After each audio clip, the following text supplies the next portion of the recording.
Good day, everybody. Welcome to the Ammunation. Thank you for coming out and watching. Hello, Mr. Twin. How are you? Living the dream, Greg. How's it going, man?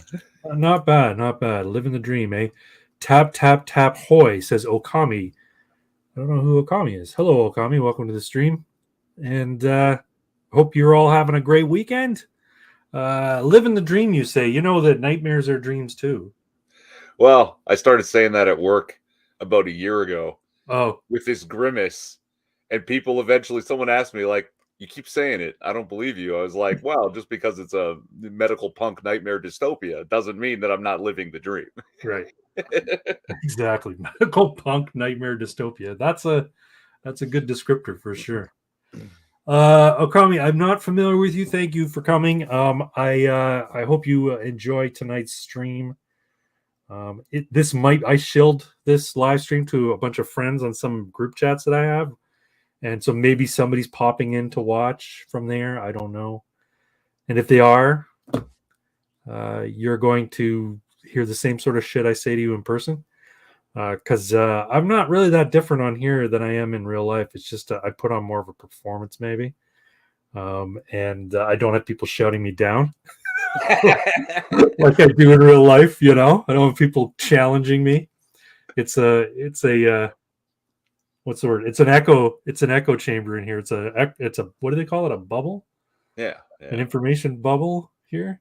So, but yeah, Irving sometimes challenges me, but it's normally on inconsequential crap like, I don't know, how to fix a sink or something like that, Anyway, by the way, the last stream, if you weren't here for it, I was talking about my woes with my sink. My kitchen sink was leaking, and Irving and C-Mac were having this big debate about how to put in a new basin in the bottom of the sink, or basket in the bottom of the sink.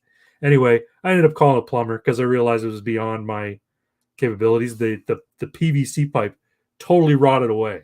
So I'm like, all right, too much Drano last time we had a clog. That's probably what happened, caused it to disintegrate. Called a plumber. They came and fixed it, but they haven't billed me yet.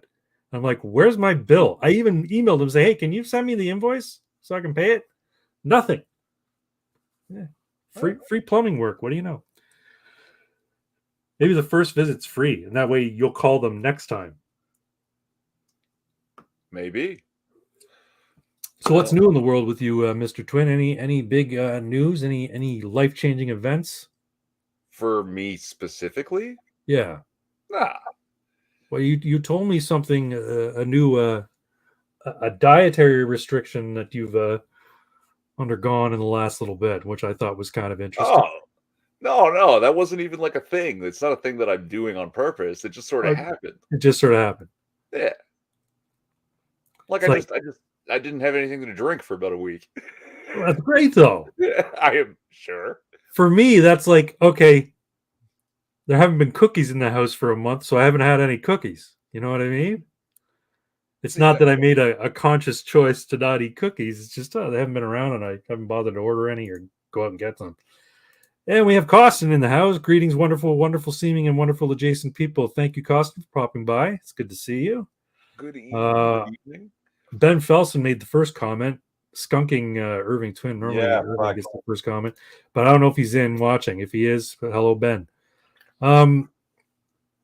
So lots happened this week. Now, I'm trying to remember if last week's Casual Fuck, we discussed Casual AF. Sorry, shouldn't swear. It doesn't matter, really. This is not a family-friendly show. It really is not a family-friendly show. I drop too many F-bombs and throw the other F word around too much for it to be a family-friendly show. I'm wearing a hat that says dildo right across the front of it. That's right. Did we talk about this irreverent teacher in Oakville last time we were on the stream, or did it not happen? Did. Yes, we yeah. did. That happened. The pictures were out, and it came up. It was pretty funny, and you had mentioned that you want to think it's a troll. I do think it's a troll, or I did think it was a troll because it just seems too ridiculous, right? And we sort of have pseudo confirmation, right? The armpit of the internet. Yeah, that's a nice way of saying it. Kayla Lemieux, shop teacher in Oakville, my old stomping grounds. I grew up in Oakville. I didn't go to Oakville Trafalgar High School, but I had friends who went to Oakville Trafalgar High School. I went to Queen Elizabeth Park, which is no longer a school. It's now like a community center. But anyway, so this shop teacher, if you're not aware, if you've been living under a rock, has since come back to school wearing gigantic prosthetic breasts and wearing a wig and saying that their name is now Kayla Lemieux. I'm probably spelling that wrong, but if I am, whatever. Anyway, everybody was outraged because it was, it was distracting and it was rude and it was profane, and not to mention it was dangerous. Working heavy machinery, working like with gigantic quintuple H, 66 quintuple H breasts near like a lathe or a planer or a chop saw or whatever. Anyway, so we were talking about it then, and at the time when I first read the story, I'm like, this seems like a joke. It seems a little bit too ridiculous. And now it turns out that according to 4chan, and if this is true, it brings up a whole host of emotions. According to 4chan, this guy might be a shit poster. I'm going to share this so you all can see what we're talking about. I'm not sure if you follow on the socials. You may have seen it on the socials, but there is someone probably on the B board or the poll board was talking about that. Yeah, one or the other. Where is it here? It's definitely one of those where this kind of shit is discussed. Yes. So this Anon on 4chan said this dude is gaming the system, and Anon here yesterday was in the dude's class. This teacher was almost fired for toxic masculinity last year, as well as not embracing woke culture. He dropped red pills to his class, such as how silly gender-neutral bathrooms are. The school board hates him. He's now upping the ante to exploit the very clown world the school and society itself created. His long game is most likely to get fired and then sue for discrimination. There is no other explanation, no better way to troll clown world than to become an over-the-top caricature of a woman. It's true, right? It's like that... I want to say his name is Alex Stein or Andrew Stein or something, who goes to like the school board meetings and acts like a concerned citizen who's very woke, but in reality, he's just showing the ridiculousness of it. I think that's his name, Alex Stein. I'm not sure. Andrew Stein. I don't know. Show the other picture though. I meant to share that. So if that's the case, then originally I was like, I hope this guy gets his boobs caught in a lathe. And gets grievously injured. But now, if this is true, I'm now a fan. I think he's a total chat.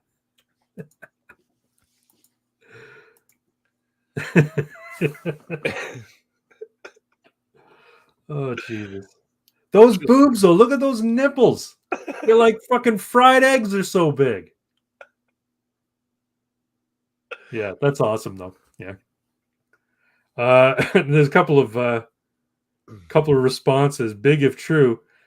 Shoe on Head says, I want to believe it's going to be like the South Park episode where Garrison keeps trying to get fired by doing insane things, but the school won't because they need to be tolerant because he's gay. Someone named Vizier of something, Vizier of Egypt, says, I'd say it's pretty sad we're comparing real life to a South Park episode. But to be honest, it's been like that for a while. Yeah, not wrong. If true, what's the point, though? Was he trying to show that people would defend him or something? Yeah, I have a feeling that's probably it. Or that people would finally say, okay, enough is enough. We've gone too far. And we need to sort of like walk this shit back for a while, Well, Shu and Vizier there basically said in a much more relatable way what I had said earlier about how we live in a world of simulacra and simulation. Yeah. Right? He's doing this to show if you tell the truth, you get in trouble. But if you lie, they'll defend you. Right. If you make yourself an absolute, farce of the things they claim to defend, they will have no choice but to continue to defend it. It's true. It's true. It's funny how, and you know what? Here's the thing: is it's also like the buyer's remorse thing, right?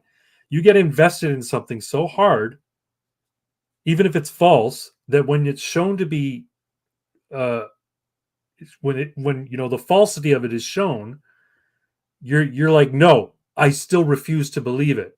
It's like, now 4chan is great at this, by the way. 4chan were the ones who sort of propagated the idea of the OK symbol. Am I doing it right? Is it this one or the other one? Yeah, that's the one. It's either this one or the other one. Oh, the other hand. I think it's There this you one. go. Yeah, Okay. because the three fingers make a W, and then the thumb and finger make a P shape. So they said that the OK symbol was a symbol for white power, and it was a troll to get people to believe it. And people started believing it. And when they were told it was a troll, they said, "Well, it doesn't matter if it was originally a troll because now white supremacists are using it." No, you're just calling anybody who uses it a white supremacist. It doesn't make them a white supremacist. It's also the free bleeding movement. Did you hear about the free bleeding movement? Yes. So free bleeding is like, if you're not familiar, it's when women decide that they are not going to use sanitary napkins or tampons or anything like that when they're on their menstrual cycle, right? As a showing of female empowerment or some shit. That was a bullshit meme posted by people on 4chan, and plenty of like rad femmes adopted it. Yeah. And you're like, let's show them how foolish they are and see how many people take the bite. It's like the original one I was know actually it. really, I so go ahead. know it. Dick's out for Harambe. Dicks out for Harambe. Yes, that was another one, right? But no, before that was the dangerous one that was propagated on B, on how to grow crystals. Oh, geez. Did you ever see that one? Yeah. The people were dying from it. Now I don't know if the people dying from it was actual legit, or if it was people trolling that they died from it to sort of give it notoriety or not. But the basic idea is you take a penny, you put it in a saucepan or a pot with was it oh fuck, They give you this list of isopropyl alcohol and something else. It was no, two, it's bleach and something else. something with ammonia and something with bleach. Yes, that's right. But they're separated in the instructions far enough apart with all these other things that don't mean anything. Yeah. And then they tell you have to blow through a straw to make it that On way. the penny to make the crystals grow. That way, you'll take your mouth away from the straw and take this huge breath of fucking chlorine gas in your bathroom. Yeah, and then you'll die. Then you'll die. It's like when I first started playing D&D or running D&D for a group of friends of mine. We haven't played in ages. One of them was a rogue called Sam for Shortcloak, a little halfling rogue, and he was level 3 and he got killed by a young green dragon that blew his breath weapon out of him like chlorine gas. Man, you're fucking dead. Like you just made some crystals on you. But hi Ben.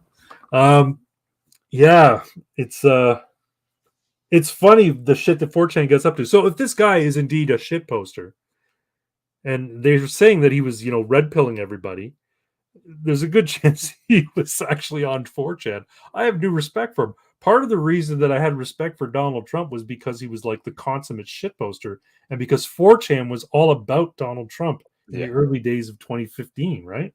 The early days of his campaign. They were like, he was the meme candidate. They were memeing him into office, and they memed him into office. And I'm like, these people are powerful, whether they realize it or not. They don't know the power they have. But yeah, so if this guy's a shitlord from 4chan, good on you, man. I have a newfound respect for you, and I'm sorry I wished pain and death upon you with your boobs getting caught in a lathe. Now, I have some thoughts here. Okay. Troll or not? Yeah. Okay. They're protesting, or they were protesting yesterday. Yeah. I want this to be taken before the Human Rights Tribunal, and I want the Human Rights Tribunal to rule in favor of Kayla Lemieux. Yeah, totally. Yes. Wait, that hasn't come out, has it, Craig? I'm late to the show. That he's a troll. It's been posted on 4chan, Crow. Someone said that another anon had posted that they were in his class last year, and last year the dude was apparently accused. I'll share it with you again. Well, I don't need to share. He was accused of toxic masculinity and being down on like against woke culture, and the school board and the rest of the staff at the school hated the dude. And so this year he comes back with the big boobs and saying he's now Kayla Lemieux. So people are saying he's grifting, or he's gaming the system to try and show them how ridiculous they are, that they are defending his idiocy, or so that they eventually fire him for the backlash and he can sue them for discrimination. Either way, he wins. So yeah, it has not come out officially that's the case, but that's the rumor floating around on the interwebs. So yeah, and I wouldn't be surprised. I was convinced when I first saw it. I'm like, the guy's trolling. He's got to be trolling, right? And then there was an article. The first article I saw about it referred to the person as he, him. So I'm like, okay, so he's trans, but they're not respecting his pronouns, so to speak. I don't know. And if that's the case, then maybe they reached out to him for comment, and he said, "Yeah, I'm Kayla Lemieux. My pronouns are he, him." If that's the case, I mean, a trans person, a trans woman can still identify as he, him. Yeah. Right.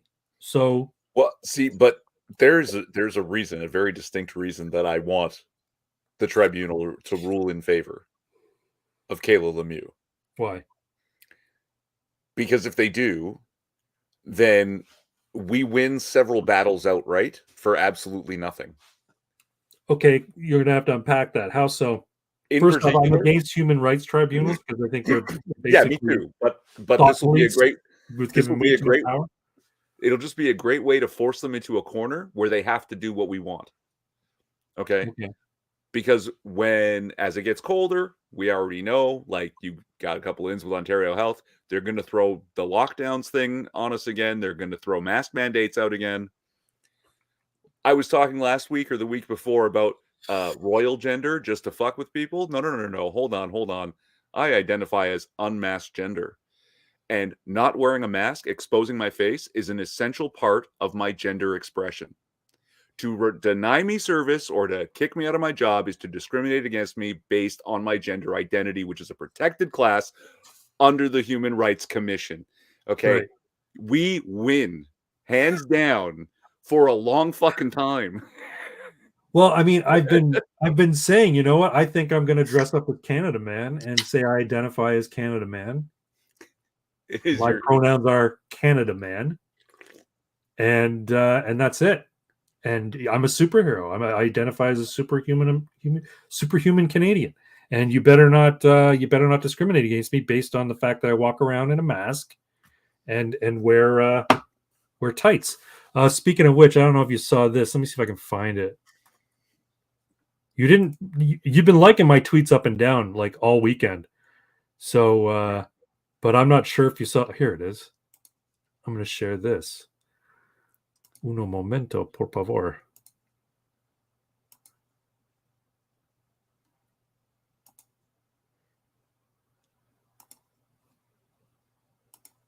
Have you seen this? Yeah, I saw that. I wasn't sure. You're asking what the hell is this supposed to be? Yeah, because I'm holding it, right? And then Six responded, that Craig is a Halloween mask. I said, it's not finished. Just wait. So I picked this up at Spirit Halloween because I've been trying to think, okay, how do I make the Canada Man costume? And I was going to make a mask out of foam and size it to my head and all that sort of stuff. I'm like, no, you know what? I'm going to see if I can find like a Batman cowl mask and just cut off the ears, right? So I found a Batman cowl mask. The one they had was the Ben Affleck one, but the stupid thing actually has Ben Affleck's face, like lower face part, in the mask. So it's like rubber face colored part. I'm like, I don't know either. So I guess so you look more like stubbly, gritty Ben Affleck. And I'm like, I could buy that and then cut that out or whatever and then cut the ears off and put some foam over top of it to hide it, then spray paint it and yada yada yada. But I'm like, it's $75 for that. Oh, And I'm like, that's a lot of money to spend on a mask that I'm gonna cut up.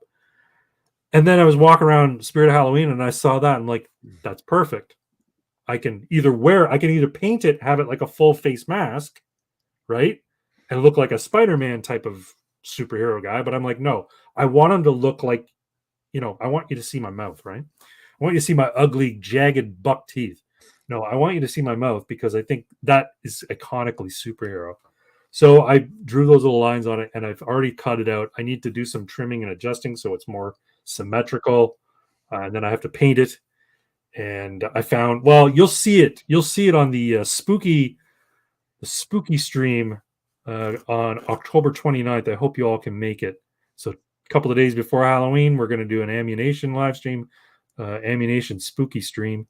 And I'm going to dress in costume. I'm giving away my costume now, but I'm going to dress in costume. And I think Irving's going to be there and he'll dress in costume, but I don't know what he's going to be yet. He hasn't told me. So I don't even know. Surprise? Yeah, I'll surprise myself too. Let's see. There you go. Let's see what happens. He's gonna put some black powder makeup on his face and say, "I'm a hobo." That was the go-to costume when I was a kid. Ben says, "Boobs give me a reason to keep going." Yeah, they're quite the motivator. Yeah, whenever Halloween would come around and I hadn't had a costume, my parents hadn't taken me to buy one. My mom would say, "You can be a hobo," and she'd get like some eyeshadow and put it all over my face so I looked like I had like scruff on my face. She'd give me an old shirt of my dad's and like tear it up and make it look like it was disheveled. She put a pillow in so I looked like I had a pot belly or whatever. And then she gave me a stick with a handkerchief, or I think it was a tea towel stuffed with like toilet paper or something. It said, "You're a hobo. Go out and collect candy." I'm like, all right. This was what it was like growing up in the 70s, by the way. DB Surly says, bull, thumbs up, heart, Canada, heart, thumbs up, bull. I don't know if that's bull. That's hang loose, isn't it? No, this is hang loose. What's that? I love you. Is that what I love? Okay. Thanks, DB. Thanks for coming out.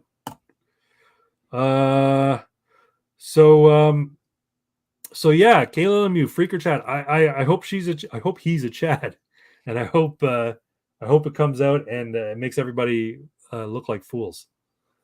It's surprising to me when the Rebel News was covering the protests, there weren't there a lot of people there in support of him. They were mostly in support of parents and students who were like pissed about it. Yeah. And I mean, they should be. And if nothing else, he's doing the job of making sure people know what ridiculousness is happening. Right. Yeah. Well, it got a lot of coverage. I mean, it was on Tucker Carlson. It was on, I think it was on Gutfeld. It was on a lot of like mainstream media. But yeah. I mean, it brings to question, like, okay, so what people are saying is the arguments against it, when you listen to the interviews and the protesters, like, this isn't about trans. This is about, a sense of decency and, a sense of fairness, because girls aren't allowed to wear spaghetti straps at school, like the students. And they even asked, like, the principal or the vice principal at the school. He says, no, the dress code is for the students. The teachers don't have to follow the dress code. Oh, okay, that makes a hell of a lot of sense. But aren't teachers expected to dress with a certain level of professionalism? You would think. They can't. I wouldn't expect, an English teacher to be walking in with, like, ripped jeans and a Metallica t-shirt. And, well, maybe he would, but there would be certain expectations of teachers to dress in a certain manner. Shouldn't the same, because they have certain expectations for students to be dressed in a certain manner. And the whole idea is shouldn't be distracting. Well, those gigantic knockers are distracting to everybody, not to mention they're a safety hazard, especially working around heavy machinery. But also it's ostensibly a sex toy, right? prosthetic breasts of that type are sexual in nature, of that size, right? It'd be different if you had like those little silicone things that go inside a woman's bra to make her breast look a little bit larger. Those are discreet. But you have big things like that, you know they're not natural. You know they're there as a joke, right? It's like you don't think an inflatable gorilla on top of a used car dealership is an actual gorilla. You know that those aren't actual breasts, so they are sex toys, for lack of a better word. So what if a teacher decides all of a sudden, a trans male teacher, trans man, a woman who transitions to a man and decides to go to school with the biggest, blackest dildo shoved down her pants, so there's an obvious bulge right there in the front of her pants? Would they allow that? Based on this, they should, right? Yeah. No, simulacra and simulation, man. Right. So now what if a student did that? I want the next thing to be for a student to do what this teacher did and see what happens. Because, I mean, there might be a double standard, but then it's like, okay, now you're showing your cards out there that this isn't about ideology. This is about you just being, idiotic. DB seriously says, no problem, much love, thank you. And most deaf about fetish play in front of minors. Yeah. Well, it would be if the guy is legit a freak. But if you were not here when we were talking about it, we think he's trolling everybody. We think he's a shit poster from 4chan trolling in real life, showing his power level, as it were, in real life. So yeah.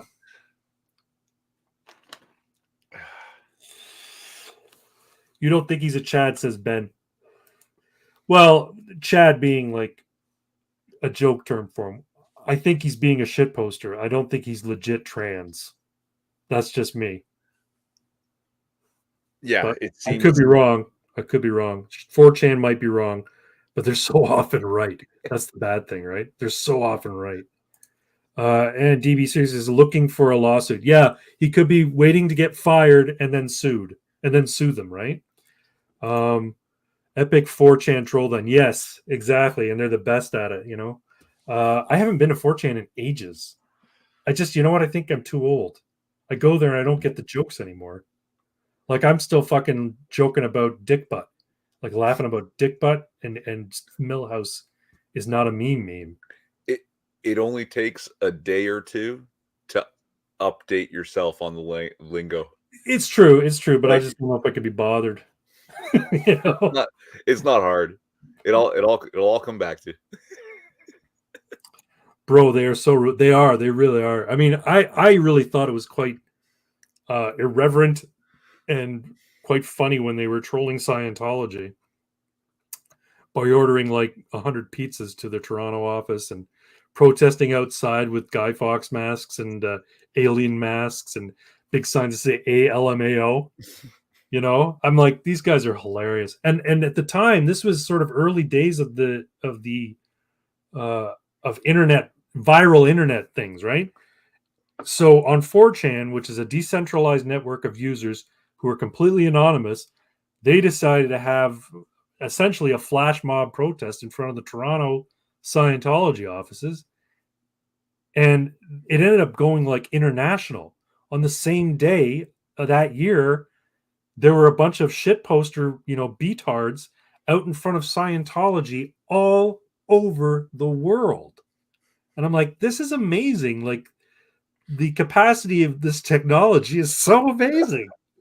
You know what I mean? It is like, I was working at a comic book store at the time, and I remember telling a coworker, I'm like, don't you see this as being like incredible? He's like, I'm like, just think about the amount of coordination that didn't happen, and yet it still happened. All I had to do was somebody makes one post and keeps it on the front page, because everything, if you're not familiar with 4chan, everything eventually expires and runs to page 10 and page 20 and disappears. But if you can keep it on the front page long enough that enough eyes see it, then eventually it becomes viral, right? And this is what happened. And there were like thousands of people worldwide trolling Scientology, ordering them pizzas doing prank phone calls and protesting outside of their offices all over the world. I was blown away by it personally. But And to think, the first instance of internet virality was all your base. all your base art belong to us. That's right. Yeah. Never stop laughing at Dick Butt. I still think Dick Butt's funny. Sometimes I just send it to people for no reason, and I don't know why. I just do. For me, the new Dick Butt is the "Why are you gay?" Fucking Why are you Nigerian. gay? Who says I'm gay? You are gay. Yeah.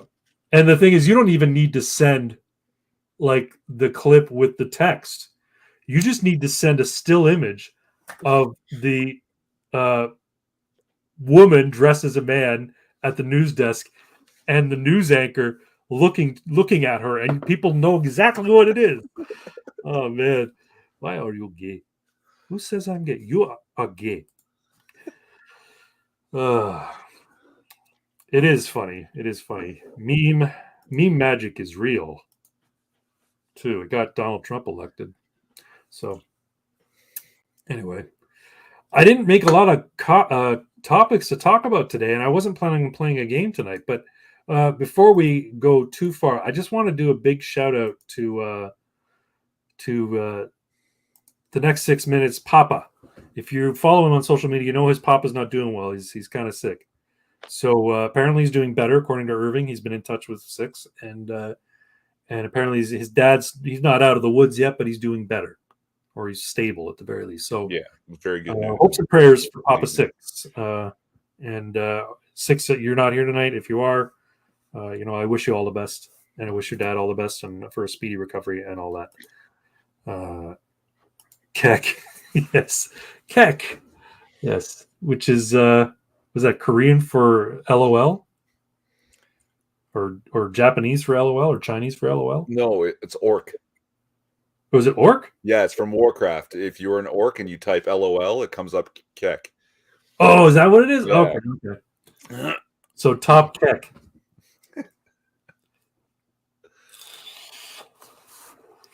But there's like a Czechoslovakian like packaged single serving dessert called Top Kek, and it's like a little cake. Oh, I get. Yeah, sure. That's probably it's gibberish. It's the gibberish translation of orc. Well, I thought it was LOL. I could be wrong, but in any event, Kek is also a Egyptian god of mischief. Yeah, and his symbolism is a frog. Yep. And if you see, there's an idol. I'm going to see if I can find the Kek idol. This is why I'm saying meme magic is real. Yeah, it's idol. Yeah, where it's like a person sitting at what looks like a computer monitor, and the frog and the magic coming out the back, and yeah. Oh, come on. I didn't mean to do that. Fuck. Where's the image? Hold on. Un momento, por favor. Like the bad people blatantly put their symbolism out there because they think that we won't believe it when we see it and all this. And, the good magics are sort of hidden, but in there subtly and to the point that it's completely undeniable. That this is the eternal battle. If you like, between good and evil, or between psychopaths and schizophrenics. There you go. Where are we here? I think this is it. Yep, there we go. So if you look, this is an idol to Kek, the frog, and this isn't like, as far as I know, this is not manufactured latter day. This is actual legit idol of Kek. It's probably like cast from an original piece or whatever, but it looks like a little Egyptian dude looking at a computer monitor, and then it looks like a double helix DNA or some shit. Anyway, that is like a significant sort of symbolism in terms of meme magic, right? That's why I say meme magic is real. I don't know if I believe that meme magic is real. I just think it's a really cool fucking coincidence. But yeah, I mean, like I said before, you know, it was the shitlords on 4chan that worked their meme magic to get Donald Trump elected. Also, an amazing Egyptian god. Yeah, LOL. It's orc. Okay, and it's Pepe. Yeah, Pepe. And I love how the Kekistanis used a song by an Italian band called Chatelet that has a picture of Pepe the Frog on the center graphic on the album, and the album's called Pepe. They said that is our national anthem. If we're really gonna make Kekistan, this will be our national anthem. So you listen to the song. I have Chatelet on my one of my playlists on Spotify, and it's like a really cheesy like 80s kind of like pop type of song, right? Pop synth disco kind of song. Well, somebody decided they were going to take the song and uh re not engineer, what's the word? They did a basically a march using the song Chatelet, so it sounded like the national anthem. Sounded like somebody was singing an anthem. Genius album sounds like. Yeah, genius. It was. Anyway, I could play it, but I'd probably get copyright strike, right?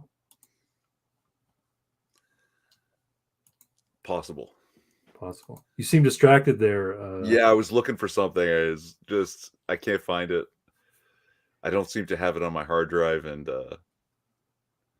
Google wants to suppress it, so I can't describe it or it'll lose all meaning. That's okay. Yeah. So this we should revisit the whole Trudeau must go. So I've noticed this thing the past couple of times we've streamed. Yeah. Something big happens the next day. And maybe not big like it's super important, but big like we could have made fun of this last night. Why didn't this happen like 24 hours sooner? I know, right? The video of our drunk ass prime minister fucking karaokeing Bohemian Rhapsody. Yeah, that fucking asshole. What? Yeah, it's true. Oh, I didn't have a lot of topics, but there's one that I wanted to talk about.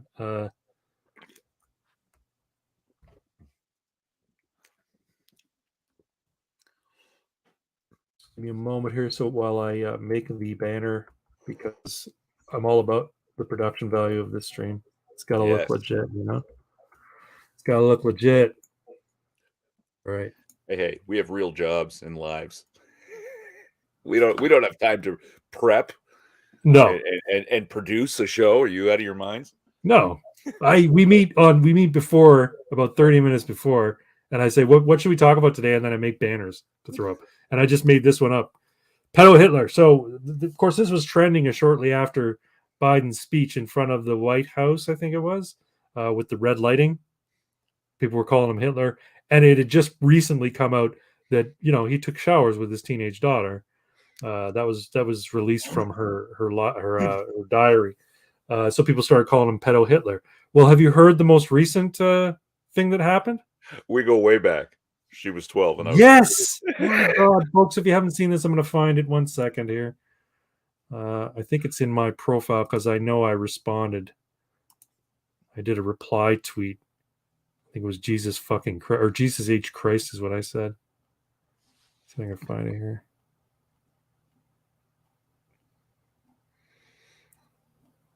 There it is. Okay. Let me go to this tweet here. Let me expand. Oh. Hold on. I want to share screen. Hold on. Alt tab. Oh, I forgot you're on Twitch too. You got a Twitch comment in here. Oh, do I really? Yeah. Sweet. Who's commenting from Twitch? Avenging Pineapple says, "Hooray for boobies! I see a pair of boobs right now." Oh, job. That's pretty good. I like that. You're a clever fella or chick, whoever you are. 1 sec here. Do you also have an avenging pen? Avenging pen. I don't know what that is. Yeah. All right, I'm going to expand this here. I think audio should be shared. But guess what? We got a lot to do. You gotta say hi to me. We go back a long way. She was 12, I was 30, but anyway, this woman helped me get an awful lot done. Anyway, but guess what? We got a lot to do. And the crowd laughed. The crowd laughed.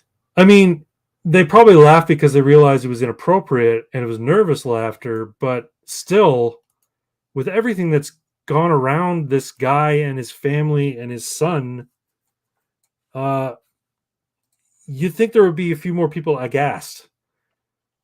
You know what I'm saying? There should be. You would think.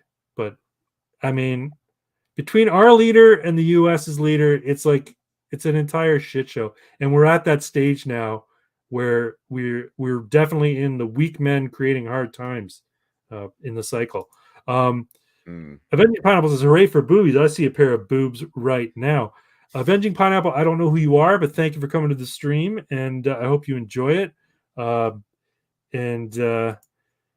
yeah, and then we've got DB said, did he ever clarify that I was 30 comment? No, he doesn't have to. The media will cover for him. So why? Titty jokes. Yeah. Boobs are great. Oh, you should have seen my Twitter. It was amazing. Yeah. BYOEPT. Yes, BYOPTT. No, it's just it boggles the mind. And then of course there's something circulating, I guess, that further confirms my suspicions about King Charles, newly crowned King Charles, being a nonce.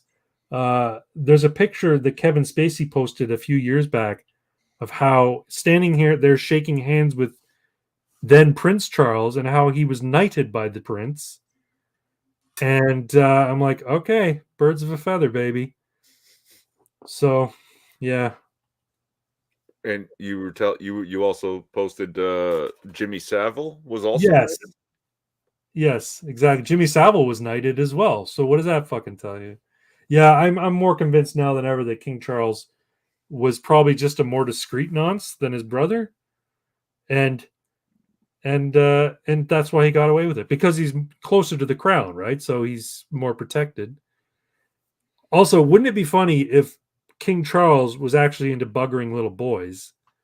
And not that this is any better, but Prince Andrew, just had inappropriate relations with a slightly underage woman or girl. You know what I mean? Like, they're both terrible, but I think one is more terrible than the other. Don't you? Am I wrong? Or am I completely off base here? It's degrees of the same thing. So nonce is apparently British slang for pedo. Yeah, that's what they call them, nonces. We might use the term diddler. Yeah, yeah, child buggerer. Buggery is the other thing, right? It's funny. The Brits got some really funny shit. So, for instance, cunt in England is just like calling someone a cunt is calling them like an idiot or a fool, or just people. Oh yeah, these cunts I know. It's just yeah, that's right. It's also can be a term of endearment. Hey, you cunt, and he's your buddy, right? The other one.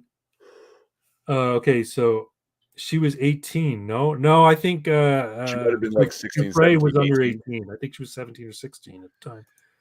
Oh, word, yes. So the other word, apparently, fanny means cooch. Fanny is British for pussy. Yeah, which is kind of funny because we had an entire accessory piece of clothing called a fanny pack, and when the Brits heard of this thing that we had back in the 80s called a fanny pack, they thought it was like hilarious and shocking. Like, what? You have a what? It's called a fanny pack.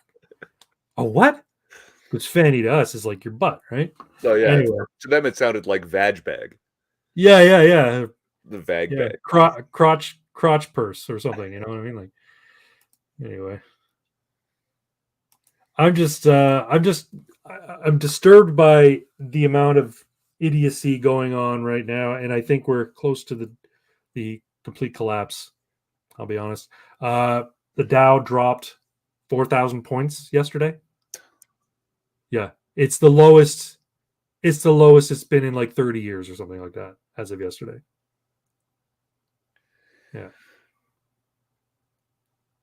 And you're coming out saying the economy's strong, like fuck off, man.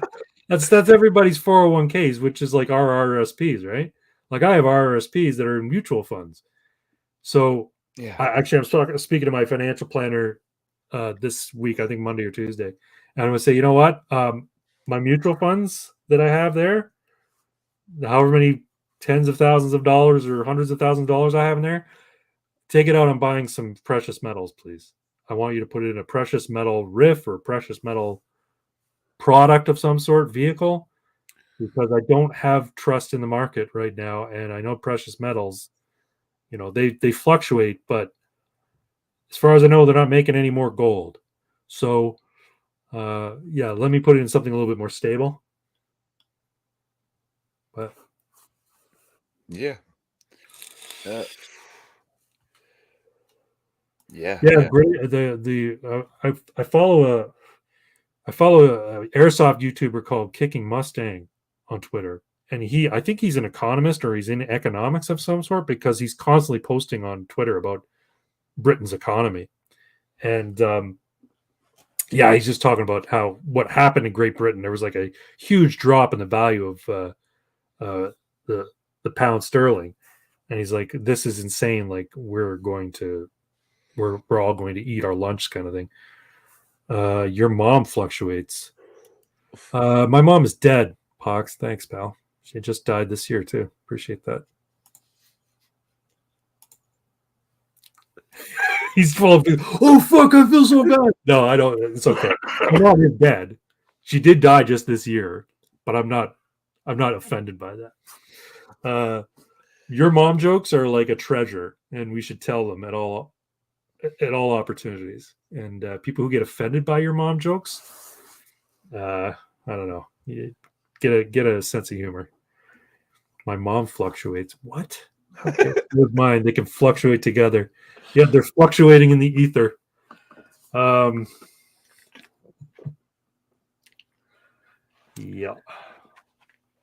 What else, Irving? We got to talk about other shit. I can't leave it at 47 minutes, man. No, we ought not to. What else? Oh,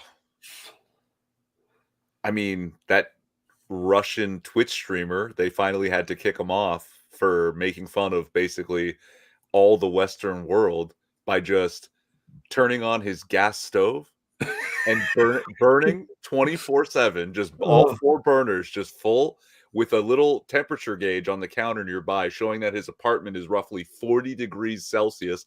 That's 102, guys. Why would you want it that hot? No, the point was he's using up all the gas. It costs him 144 euros, 1.44 euros a month. Yeah.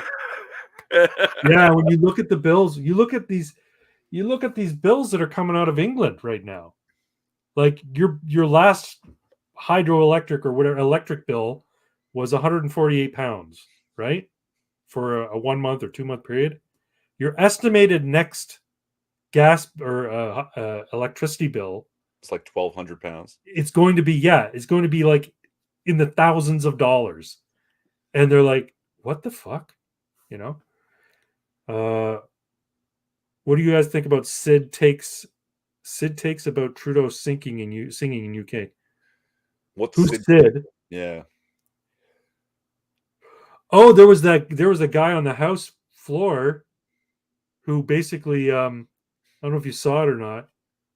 He used lines from Bohemian Rhapsody to attack the Liberal Party. I thought that was pretty clever. I heard about it, didn't see it. But that shit was funny, man. I don't know what your mom. Okay, Trudeau was singing.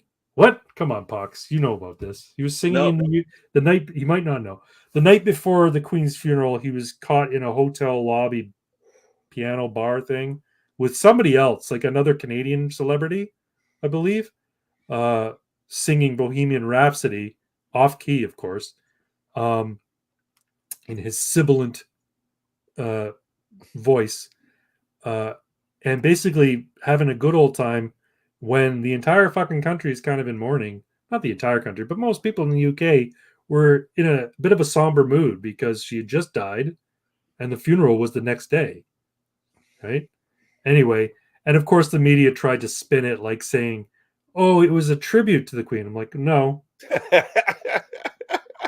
no, it wasn't.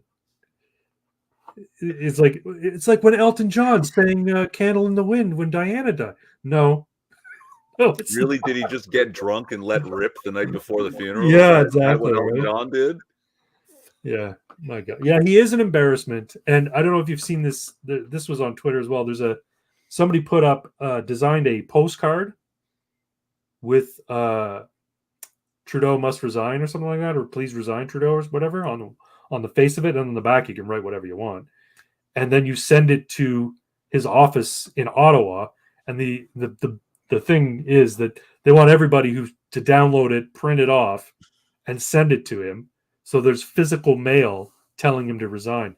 I don't know how effective that'd be. I mean, it'd be funny, and I have a feeling the government probably has specific rules about what happens to correspondence that comes to them. They probably have to keep it for a specific amount of time, and then what'll happen is some government employee in the mailroom at Parliament Hill is going to take pictures of the buckets and buckets of these postcards and say, "Yeah, these aren't bots." You know what I mean? Like, these are Yeah. bots, because that's the big meme, right? Oh, you're all Russian bots, or it's a paid-for campaign. Is it now? In memoriam, of course. Kind of amazed no one's played "God Save the Queen" by the Sex Pistols. God save the Queen. The best part about that song is that it's literally just "God Save the Queen." Yeah. It's irreverent. Right? Yeah. I've been using that word a lot lately. Irreverent. Yeah, it's a good word. Yeah, It's a good I word. think I want it on my tombstone. Craig Bragg. Here lies Craig Bragg, forever irreverent. In memoriam, of course. Yes, of course. Drunk wino looking retarded in front of the world again. Dope, Canada. The biggest embarrassment up to before that for me wasn't him dancing while wearing Indian garb when he visited India. To me, I'm like, that's just cringy. No, the worst was when he went to the European, I think it was the European Union or the G20 or something like that. And there was like an information booth. And he decided to sit down behind the booth and act like a person who was working the information booth. I'm like, you fucking schmuck. Like, you're making your role, you're a joke on the world stage, and you're taking your job the least amount of seriousness as you can muster. It's like, it irritated me to no end. I'm out of Pepsi. I've got to go get another Pepsi.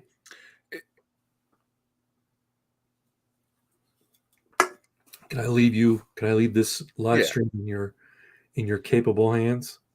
Somewhat capable. Oh, how do I solo layout you? You can't. Well, that's stupid. That's all right. No, just leave it. Turn your camera off. Put me regular. Yeah. Okay. Yeah. Is my logo showing up, or is it just that white thing? Just that white thing. That's stupid. Why isn't my logo there? I pay for this fucking StreamYard. Anyway. I like the way the white thing is angrily swelling. Back. Okay. Yeah. Coming back. All right. They keep thinking we're bots, and Trudeau keeps and goes and embarrassing us on the world stage because they don't think of us as people. It's really that simple. Like, we're not human to these politicians. They literally do not care. It's just so, I don't know, magical. 6, hello. I just can't put your message up because I'm not in control of this. But we did have a moment to wish you and your dad the best here.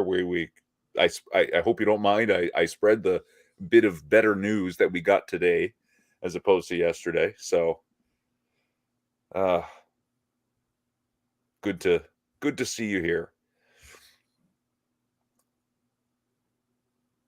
Yeah, now I'm out of ideas. Quick, guys, give us ideas to talk about. We'll have a list of things when Craig comes back.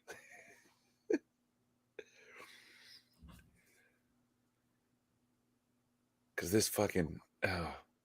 the worst part about all of this, I think, Trudeau, all the scandals, all the embarrassments, all of the it's all coming out.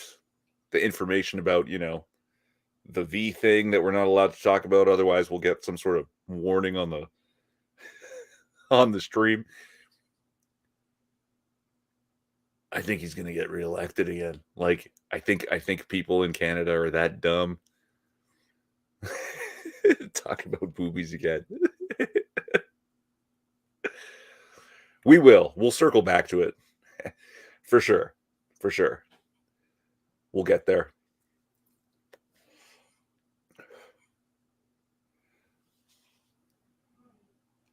Okay. So just quick refresher. We were again talking a little bit more about that teacher with the enormous prosthetic tits, and that there was a protest yesterday, but it turns out someone on 4chan seems to have information that this teacher in the year previous was actually almost fired for toxic masculinity and trying to red pill students, dropping red pills in class. And this year he's trans and finally has these enormous prosthetic tits, like it's all one massive troll, and his long goal is to get fired and eventually sue for discrimination. So it's pretty good. It's pretty good if that's the case.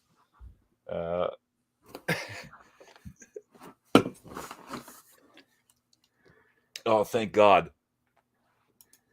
I'm back. You can stop talking about me now. Oh, Six is here. Hey, Six. Hope your dad's doing okay. Put up the banner for him. Yes, I will. It's all we can do from so far away. That's right. I hope it's not terribly serious. I hope he recovers quickly, and yeah.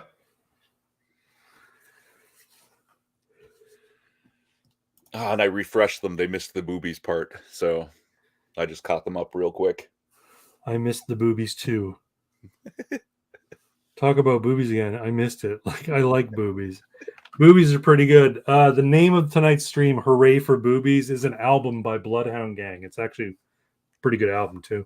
If you pay close attention, about 20% of everything that comes out of Craig's mouth is a Bloodhound Gang album, song title, or lyric. That's right. Hey man, they've got some awesome lyrics.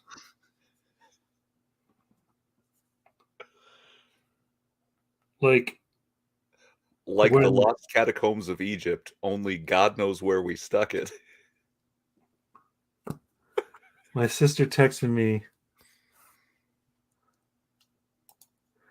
My sister texted me and said he's doing much better today. Not out of the woods yet, but doing better. Well, that's good. Better's better than worse, right? So I hope he makes a quick recovery. Does your dad live in Texas as well, Six? Like, is your family nearby? If I'm not mistaken, it's quite a hike. Yeah. Out of state. I mean, Texas is gigantic, so I mean, that even too, but I think it's out of state. Oh, really? Okay.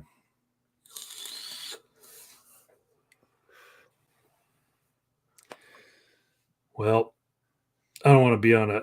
We gotta get off that topic because it's a kind of a bummer of a topic. Just know that we're praying and hoping for your papa.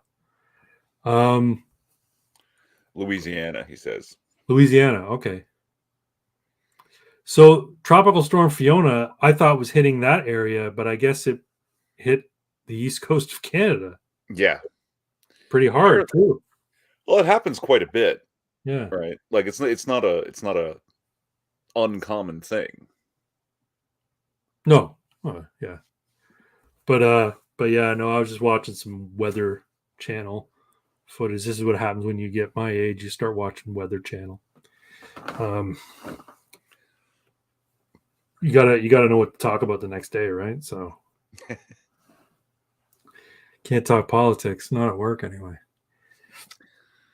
You can, however, apparently, wear enormous prosthetic double H tits. Yes, I would say quadruple H, 66 quadruple H boobs. And presumably you could walk around with a giant dildo down your pants too, because who's to say that's not your penis? Or just on your head, A if you hat, like. it's a dildo brewing company. There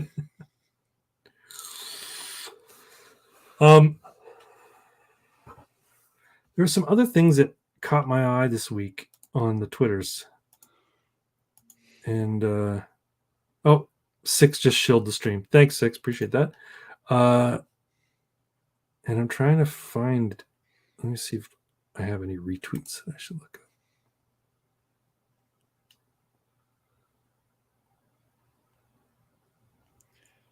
Yeah, sometimes I'll browse the social media, but I don't like interact much. Oh yeah, this one. This I saw. It was pretty funny. I'll share this.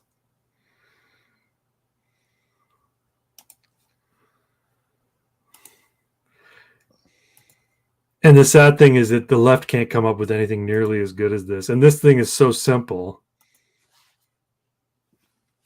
And yet it's hilarious.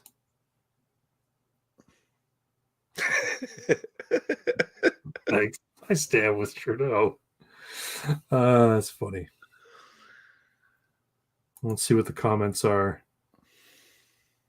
Selfie? I don't know who she's referring. Love this one. And then laughing. It didn't have a lot of responses. I thought for sure that would go further. But whatever. He's really getting hit hard on the Twitters. Trudy? Yeah, which I'm fine with. I got no complaints about that. But he's recently come out and said, we respect the right to protest, but journalists and political leaders should not be, called out, so to speak, right? And I'm like, no, they're exactly the people who should be called out. Yeah, like we have nothing else, right? Who are we going to call out? Drake? Fucking the Toronto Raptors? Is that who you want us to talk about? We're already not allowed to call out the pharmaceutical companies. Yeah, we can't fucking shout down Pfizer. No, and these people talking about this bivalent boosters, right? Bivalent, ambivalent. No, these bivalent boosters that are, I'm getting the bivalent booster. And I'm like, it's not a bivalent booster. Near as I can tell, it's not bivalent. Actually, I watched a YouTube video of a guy saying, these don't meet the criteria for what a bivalent booster is. So, did I talk about this last stream? Am I repeating I don't myself? think so. So, from what I understand, a bivalent booster is basically every year they do a bivalent booster shot or bivalent flu shot. What they do is they go around to all of the regions around the world where influenza has had spikes or whatever, and they try and figure out what the most likely strains are going to be affecting a given region this flu season, right? And they'll take the predominant ones of those, and they'll create a shot that is based on those strains. Okay. The bivalent boosters, which are based on the mRNA shots from Pfizer and Moderna, are not, well, one, they don't meet the criteria for vaccines because they don't use the dead cells of the virus. Right.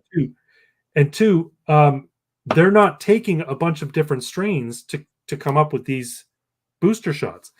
Everything I've been led to understand is the bivalent booster is basically a booster for Omicron, the mildest strain of the virus that we've had so far. So really, it's just basically we need to sell more vaccines and we need to keep people scared. Oh, conspiracy theories? Go for it. So apparently, JT purchased in advance roughly the equivalent of 10 shots per Canadian. Yeah. All the mRNA vaccines require something called a lipid nanoparticle to work. Okay. Yeah.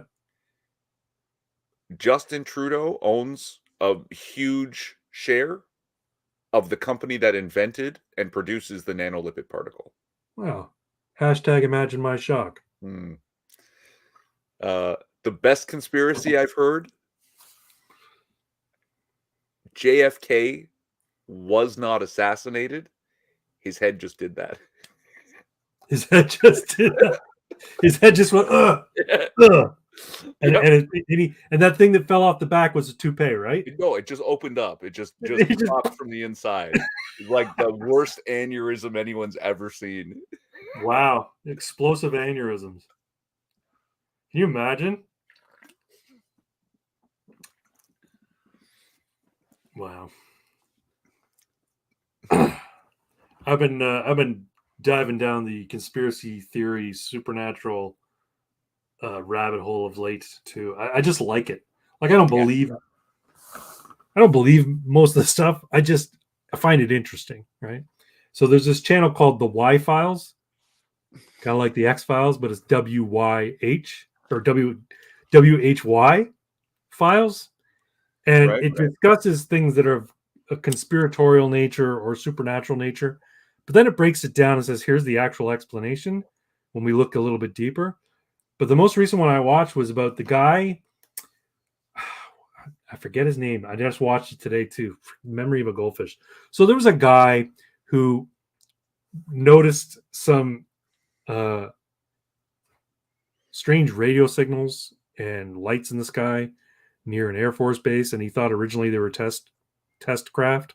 And then he started seeing that they were behaving in a way that didn't actually correspond with technology that the Air Force would have had. And he started picking up these signals, and he started trying to decode these signals using a context cipher.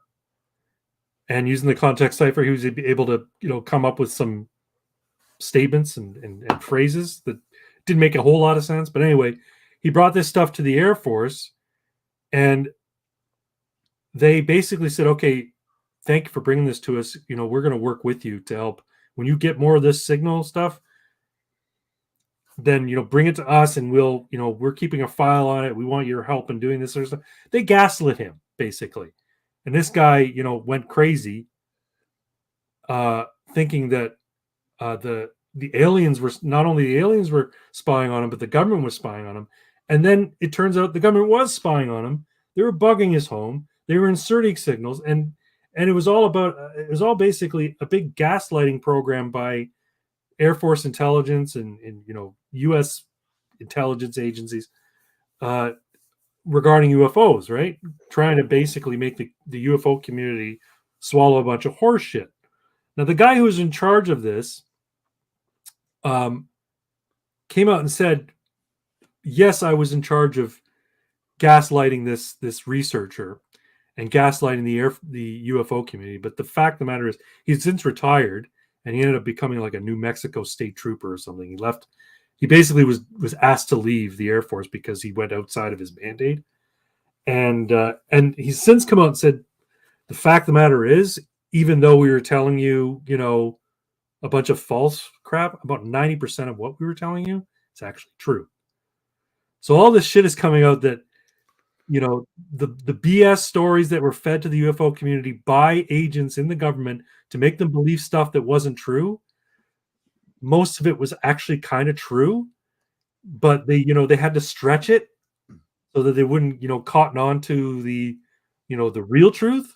So anyway, we got another question from Twitch. Have a question for this panel. It's not about the current topic, but it's related to politics. Okay, go for it, Dark Sage 9117.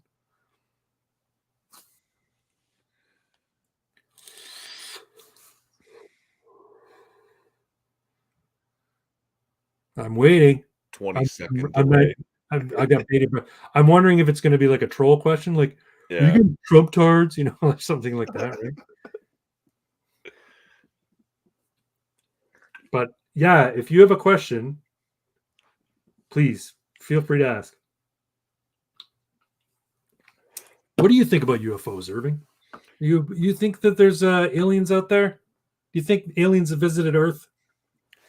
I I mean, maybe.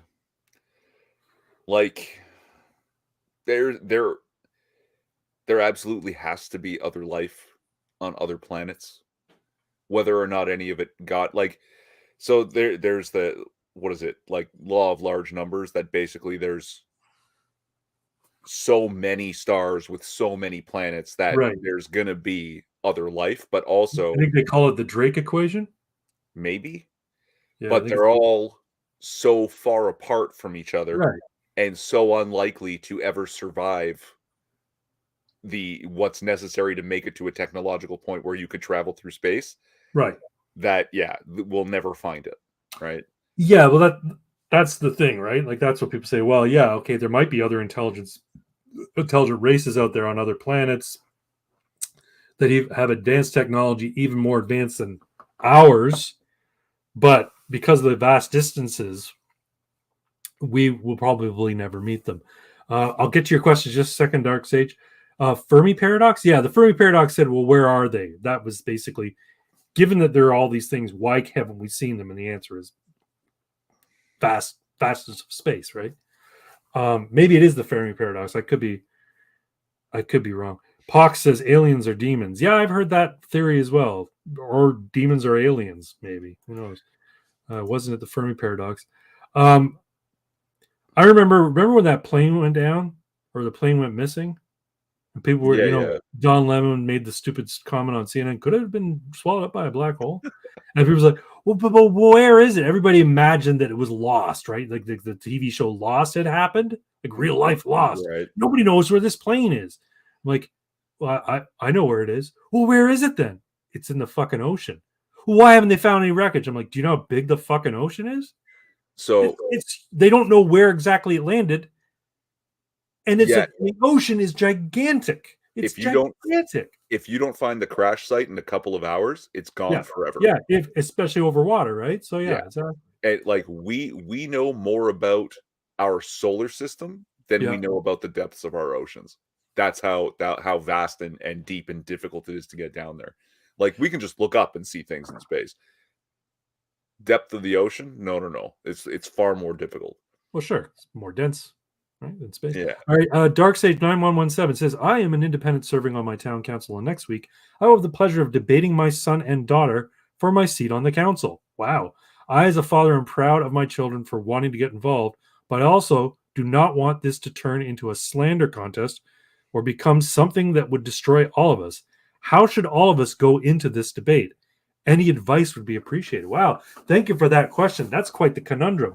Now, why would it devolve into slander against your own family? Yeah, see, so I'm wondering, like, are you on like different ends of the political spectrum? Also, disclaimer, my absolute advice, the only advice you should take from me is do not take other advice from me. So yeah, everything with a grain of salt, my dude. I'm also thinking this is a great thought experiment question, right? Yeah. Or moral question. So you're going in, it's town councils, so it's not a lot of party affiliation in town councils. I think it's just basically political ideology. Greater Ag just says, what are you talking about? Oceans are only 6 inches long on the globe. And Pox Talks, it says, go for the throat, tell the world how long they wet the bed. That's very funny. I would have a real hard time. Like my brother and I are diametrically opposed when it comes to politics, and both of us have flirted with the idea of going into politics. That being said, because of my brother's political intuition and his moral stances on certain things, I don't think I could support him. I don't think I could work for his campaign, and I don't think I could vote for him technically. But is that considered, disloyal to not vote for the guy? He is seeking an inordinate amount of power. Now, if I'm not mistaken, you're the incumbent and you're going up. Yeah, no, serving on town council. Yeah. Okay, so you're an incumbent, or you're actually on the town council. I mean, I would have a real hard time going after my family that was also trying to gain a seat. Now, maybe there's bad blood between you and your family, but personally, I think politics should not devolve into name calling. I think you should be attacking based on policy and legitimacy of a person's, policy proposals, right? So if your town council, I don't know, particularly what kind of subjects are going to come up, but if let's say, for instance, you're more libertarian and think people should be able to keep more of their money, this is just a hypothetical, and they're more, no, we need to raise property taxes so that we can fund more parks or something like that. There's plenty of debate right there. I don't think there's a need to go into personal attacks, and I would hope that your family doesn't feel the same way. But yeah, some responses or some other questions. You guys ever hear the theory Godzilla is the Leviathan from the Bible? I've not heard that theory. I did hear a theory that Jar Jar Binks is a Sith Lord, but I've not heard Yeah, he's Godzilla. he's No, gonna, go on. Yeah, I would love to hear more about that, but also Dark Sage, if you're still there, I want to say, but don't take it easy on them. Yeah, no. Go for the throat in the sense that attack their political positions and their policy proposals, undercut them completely. Don't use kid gloves. But even things that are true that may not have anything to do with it, like pointing out their inexperience, right? That's fine. Yeah. Because there's something from like the warrior code about the most respect that you can have for your enemy is to battle without honor or humanity. Treat them as if your life is in jeopardy, right? So yeah, like you say you're a proud father, they're going to do great. Go at them. Yeah. Right. But welcome them to the political world. This is not going to be easy. Yeah, but I wouldn't go say, look, you can't trust my daughter. She got pregnant at 16. Because she decided she wanted to be a groupie or some shit, right? You don't want to do stuff like that. That's character assassination, right? But yeah, I would attack their policy positions. I might attack their character flaws in the sense that knowing her, being her father and knowing her, I know that she does not have the best judgment, right? But the problem is when you do that, you open yourself up to your child disrespecting you in front of everybody and saying, yeah, you didn't have great judgment either, Dad. Remember the affair you had? Stuff like that, right? So I would be very wary of opening that stuff up. But I appreciate that question. That's the first sort of like really, meaty question or comment we've gotten on these streams. So hey, yay Twitch! Thanks for watching, Twitch people. Costin says, I now realize that I ought to heed every piece of advice spoken and why? There's more to it. There's another. Oh, where is it? 2 more. Spoken by Irving Twin. He's wise beyond his years. How's that? As an old man, I can say that about my younger compatriot. By Irving Twin. Hello, Costin. Hey, Greater Ajax. Hello, Greater Ajax. So it suggests that the creators of Godzilla drew a lot of inspiration from biblical violence. I wouldn't doubt it. Yeah. I mean, giant monsters being giant monsters. See, I always thought the Japanese invented the character of Godzilla and the disaster movie of a gigantic, powerful thing decimating a city as sort of like, because that was the most horrific thing that they could imagine based on what happened in Nagasaki and Hiroshima. So it would like, that's a true horror movie, right? Yeah. To Western audiences, things like earthquake movies and infernos and volcanoes and stuff like that. These are horrifying things. And so to the Japanese, you're not going to make a movie about an atom bomb being dropped because I think that would hit too close to home. But doing a giant monster, a giant radioactive monster, no less, that can decimate cities by just walking through them. Yeah. And then, of course, they have prominently in those scenes people running away from the destruction, which I'm sure was what was happening, in the Second World War when those bombs dropped, right? Toxic says that could be, wasn't Leviathan described as a serpent? I don't know. I'm not up on my biblical lore in terms of. I haven't read the passages recently. But in Elephant Men, there's an entire issue that's just basically the passages from the Bible while the gator mutant and the hippo mutant fight in the water. Oh yeah, There's no dialogue. It's just I this have that book. fight. I haven't read the whole thing yet. I need to get back into it. Great book, Elephant Man. Interesting videos on it. Some aspects of its anatomy are serpent-like. Yeah. Yeah, I would say so. I mean, he's a big dragon, right? Godzilla's a big freaking dragon, radioactive dragon that breathes radioactive fire. Why should the Bible have an influence on politics? I don't know that it should. Should the Bible have an influence on politics? Well, politics being made up of people having, a moral and ethical intuition based on their belief systems, it's inevitably going to insert itself into politics. So, I mean, the Bible itself, like passages from the Bible, should scripture be cited when making policy? No, I don't think so. But again, political leaders being informed morally based on their belief system, it's going to insinuate itself into politics.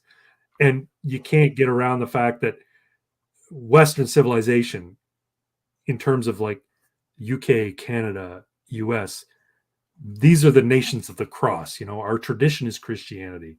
Christianity is going to inform a lot of our societal structure and political framework, right? It's just inevitably going to be that way.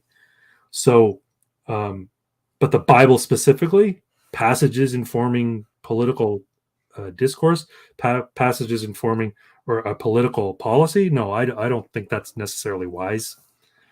Thanks, Plofisk. I mean, you look at what happens when a particular kind of holy book is the politics of certain regions of the world. That's right. So when you look at some Arab nations, the Quran is their criminal code, basically, right? They form their laws based on the Quran itself, like literal. What do you call it? Literal interpretations of the Quran. Plofisk is from Norway. Hi, from Norway, by the way. Hey, welcome. Thanks for watching all the way from Norway. That's great. Wow. Mostly when I look at my analytics, it's US and Canada. Yeah. And I don't know how much I get from Europe, but I don't get a lot of views anyway. I'm a tiny micro channel, but it's cool that you dropped in. Thanks, Plofisk. I don't know. Is Plofisk what languages do Norwegians speak? Norwegian? Norwegian, isn't it? Okay. I bet there's a better word for it, though. There might be. Is Plofisk mean something in your native tongue, I guess is my question. I want to say fisk means fish, but that's too easy.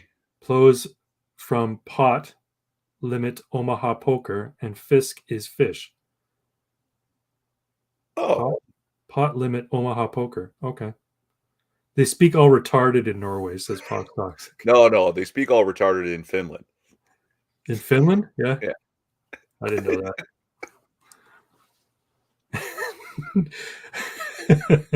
Fight me. Fox is very what's the word? Confrontational. You have to learn to appreciate that about the guy. Plofisk, ha ha ha. Fight me. Well, it's funny, right? Because like a lot of our the root language for the Norse languages is the same as a large portion of the English language. Yeah. Right? Like, if I'm not mistaken, like fisk is fish, and the word for wind is vind. So my mom loves to watch those Swedish movies, especially after Girl with the Dragon Tattoo? Yeah. She watches them in the original language with the subtitles on, and after a while, she forgets she's reading, and she thinks that she can speak fucking Swedish. Yeah, because the language. That's a great series of movies, by the way. The Girl with the Dragon, the girl who kicked the horn in its ass, Girl with the Dragon Tattoo. They're great. Like the originals are great. The Swedish ones are great. I did one semester at Rochester, New York. Cool. So I'm a little American. That's right. I'm impressed. So there you go. We're impressing people. You are anyway. I like my own language, English, even though it's best described as not a language, but as 3 languages standing on top of each other, wearing a trench coat, pretending to be one language. The Muppet Man suit. Yeah, English is the Muppet Man suit of languages. Yeah. It's true. It is like a smorgasbord Hmm. of different languages, right? We take stuff from Latin, we take stuff from Greek, we take stuff from Germanic, Old Yeah. French, Old English. Yeah, So, and yet we can still speak it. You know what I mean? something interesting. You know how there's all these weird rules in English that suddenly don't apply? I before E, except after C. Yeah. Weird. Well, what's funny is those rules come from the root languages, and if the derivative word is from that root language, it follows that root language's words. Makes sense. Rules. Yeah, that's why it's so messed up. My issue is that the rules for English are, there's so many exceptions that they shouldn't be called rules, and they're not even that great mnemonically, right? You're better to just learn how to spell conceive and weird. Yeah. You know what I mean? You're better to just memorize how they're spelled and spell them correctly. Well, we used to teach that they come from root, and that's like it would just be another vector for learning. Yeah. But we don't do that anymore, and now nobody's fluent in the language they were raised speaking. It's no, not speaking correctly, that's for sure. Yeah. That's like the discussion we were having last week with apricot and apricot, right? Yeah.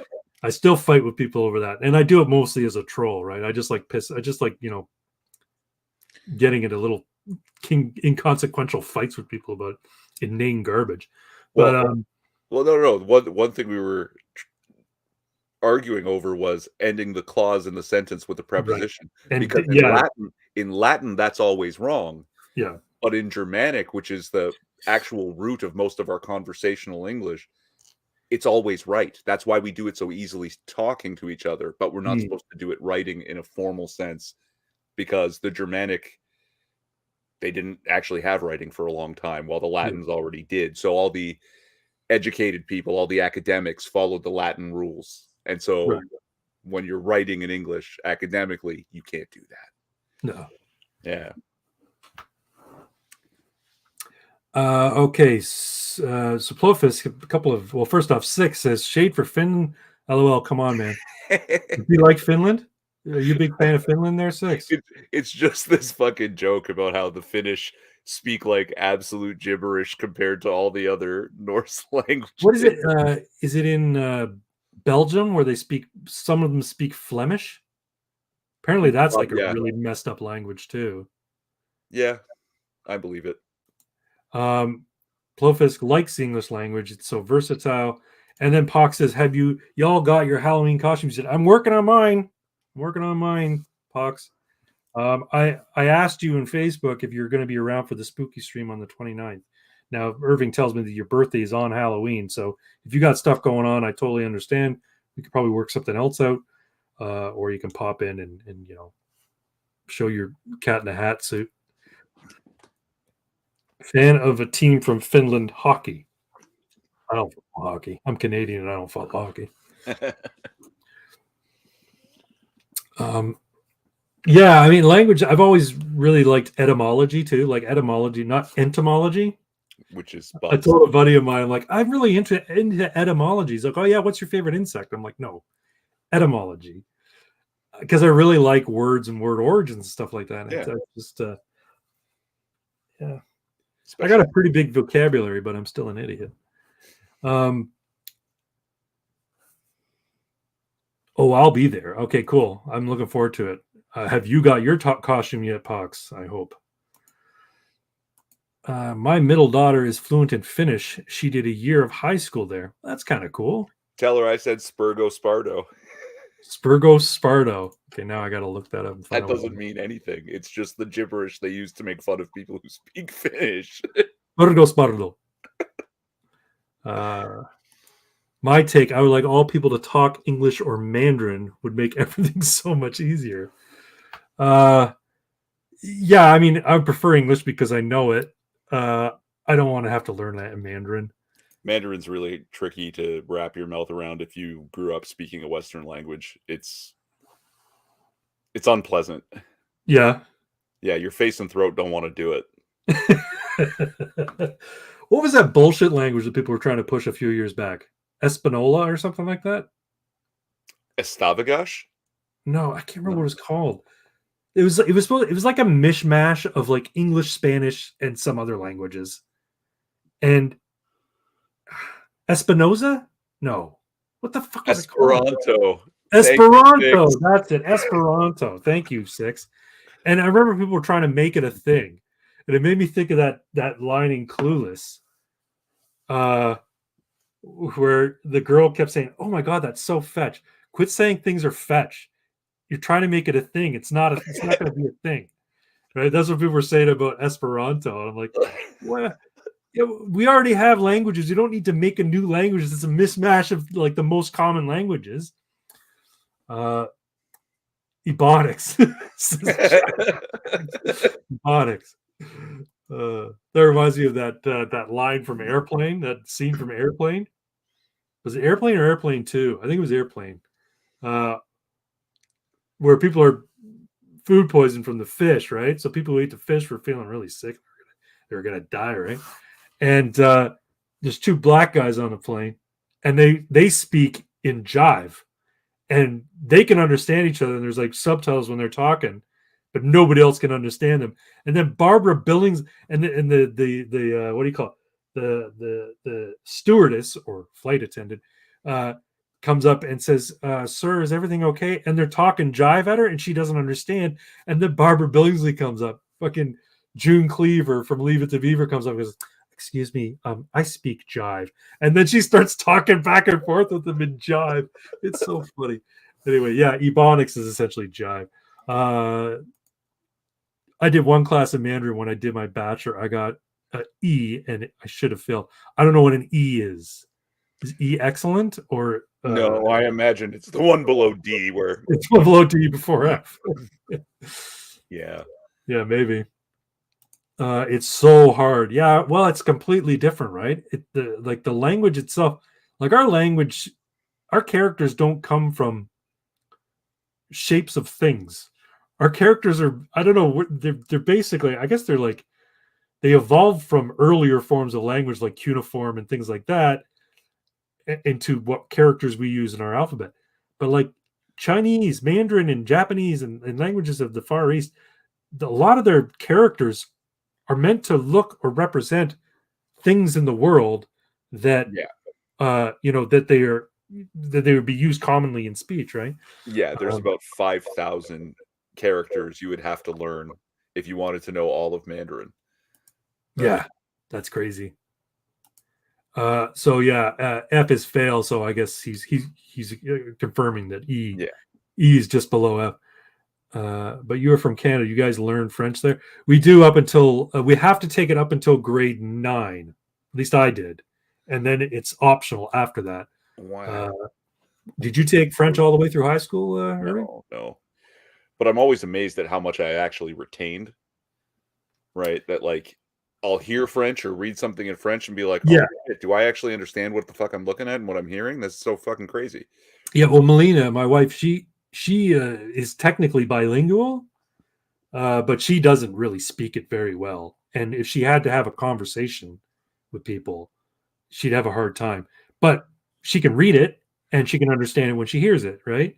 Yeah. Same for Greek, like her family's from Greece, or actually, yeah, her family's Greek, and so she can understand Greek when it's being spoken, but she can't really speak it back, which I've always thought was kind of strange. But I guess it's not your first language; it's a second language or a family language. So if you're not, it's not drilled into your head when you're really young.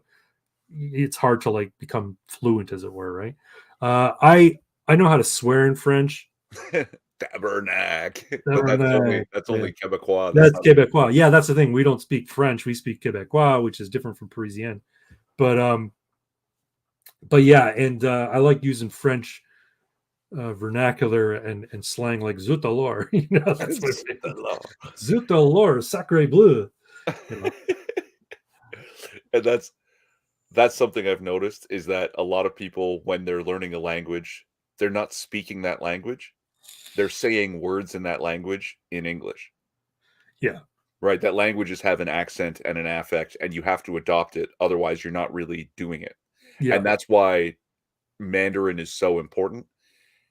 Like, it's so difficult because it's all about inflection. It's all about affect and accent. Otherwise, Mm. to them, it sounds like gibberish.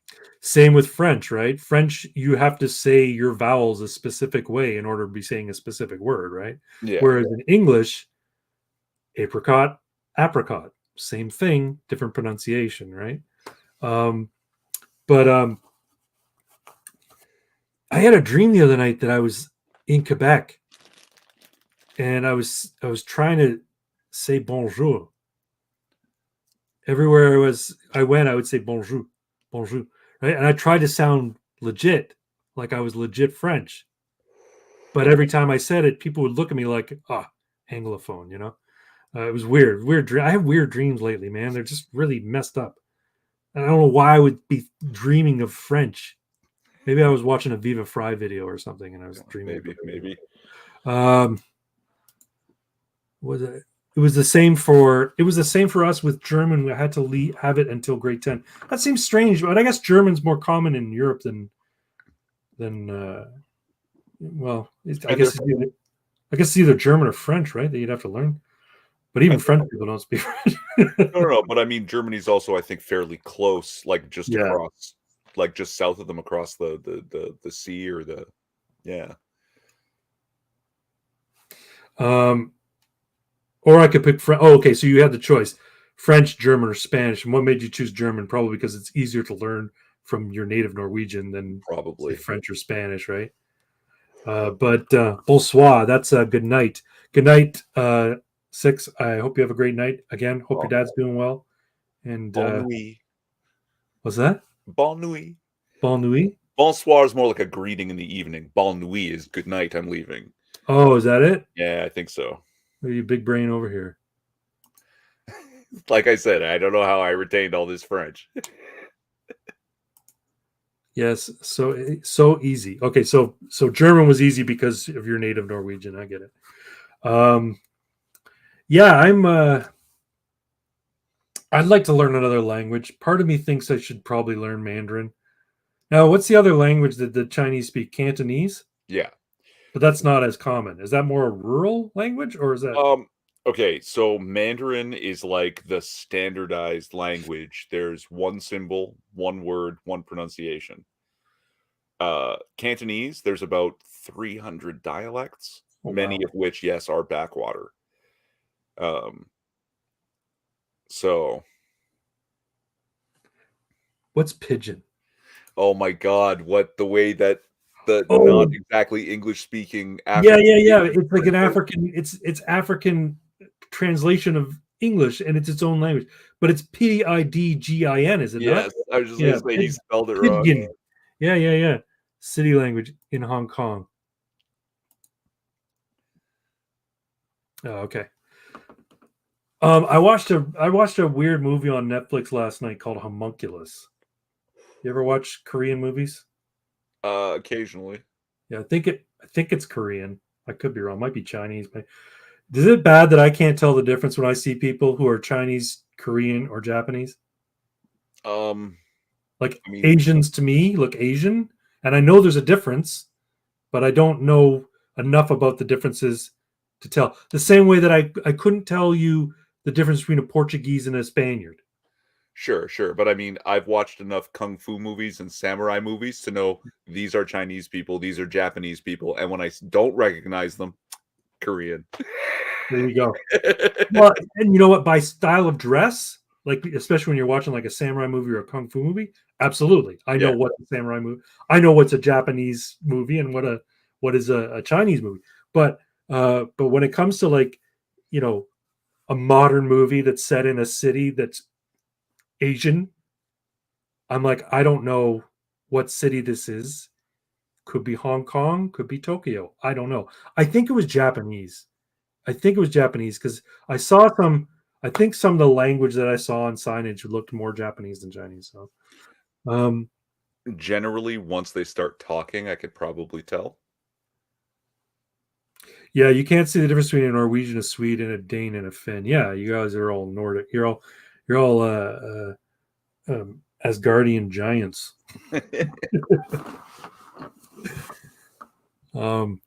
Yeah, I'd like to go to Northern Europe, Nordic countries. I'd like to go to Europe.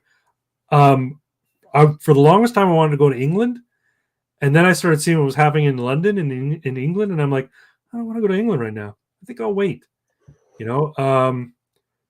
Sweden also. I know Sweden is a nice country and it's largely safe, but seeing what's happening in some of the areas of Sweden made me go, I will avoid Sweden like the plague for the next little bit till they sort some of their shit out. But problem is, I don't think they're ever going to sort their shit out.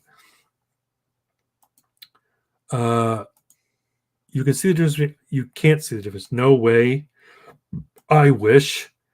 And why? And there's not much to see.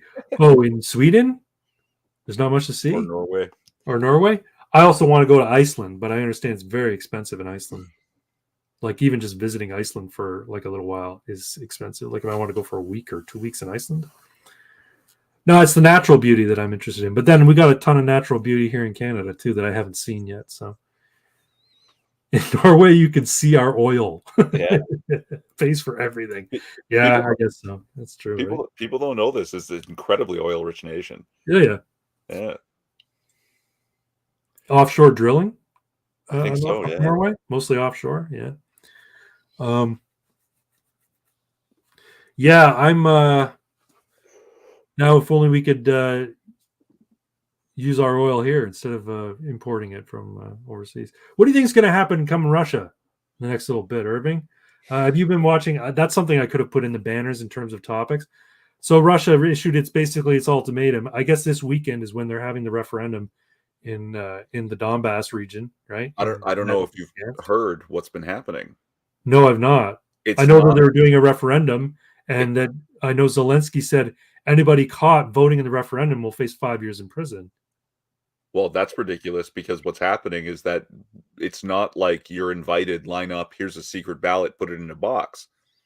Soldiers are coming to your door and handing you the paper and saying, tick a box. And we'll take it back. Yeah. That's not much of an election, right? So No, not at all. Wow.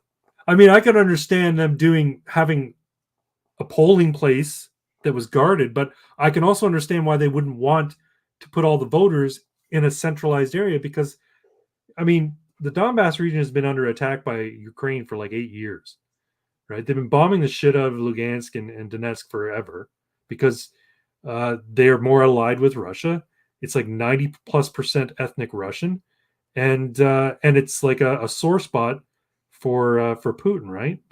And they've also had NATO's blessing to do it.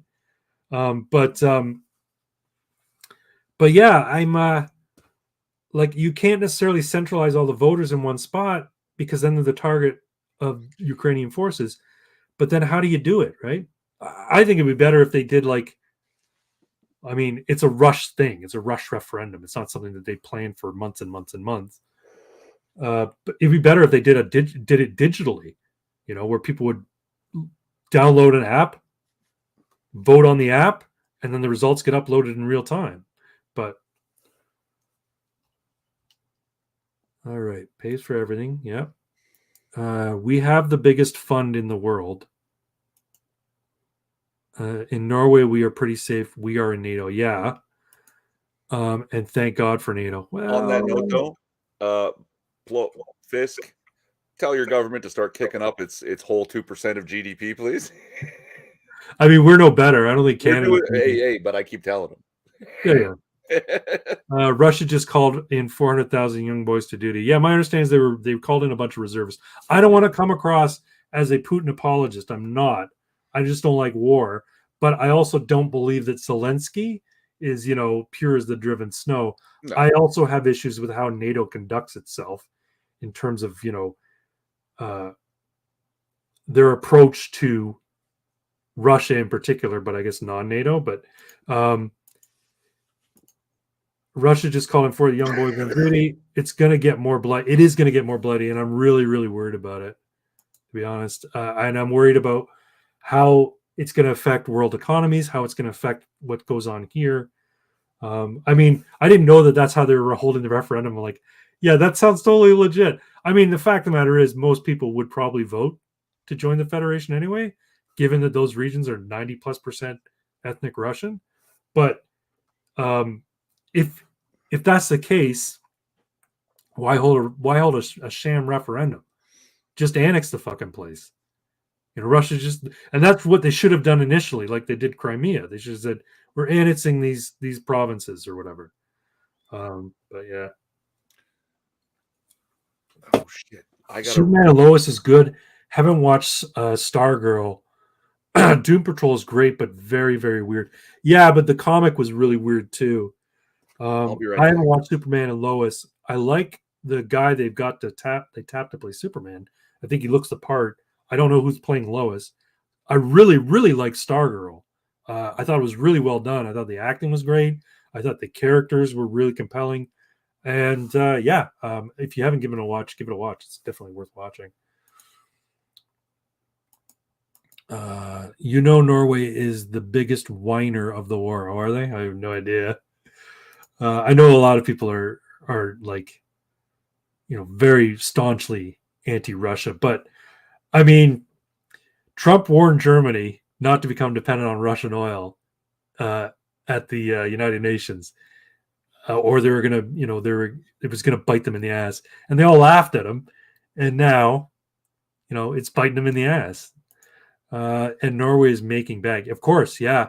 Well, I mean, that's the thing, right? All the Western nations have been using Ukraine for years as a money laundering operation.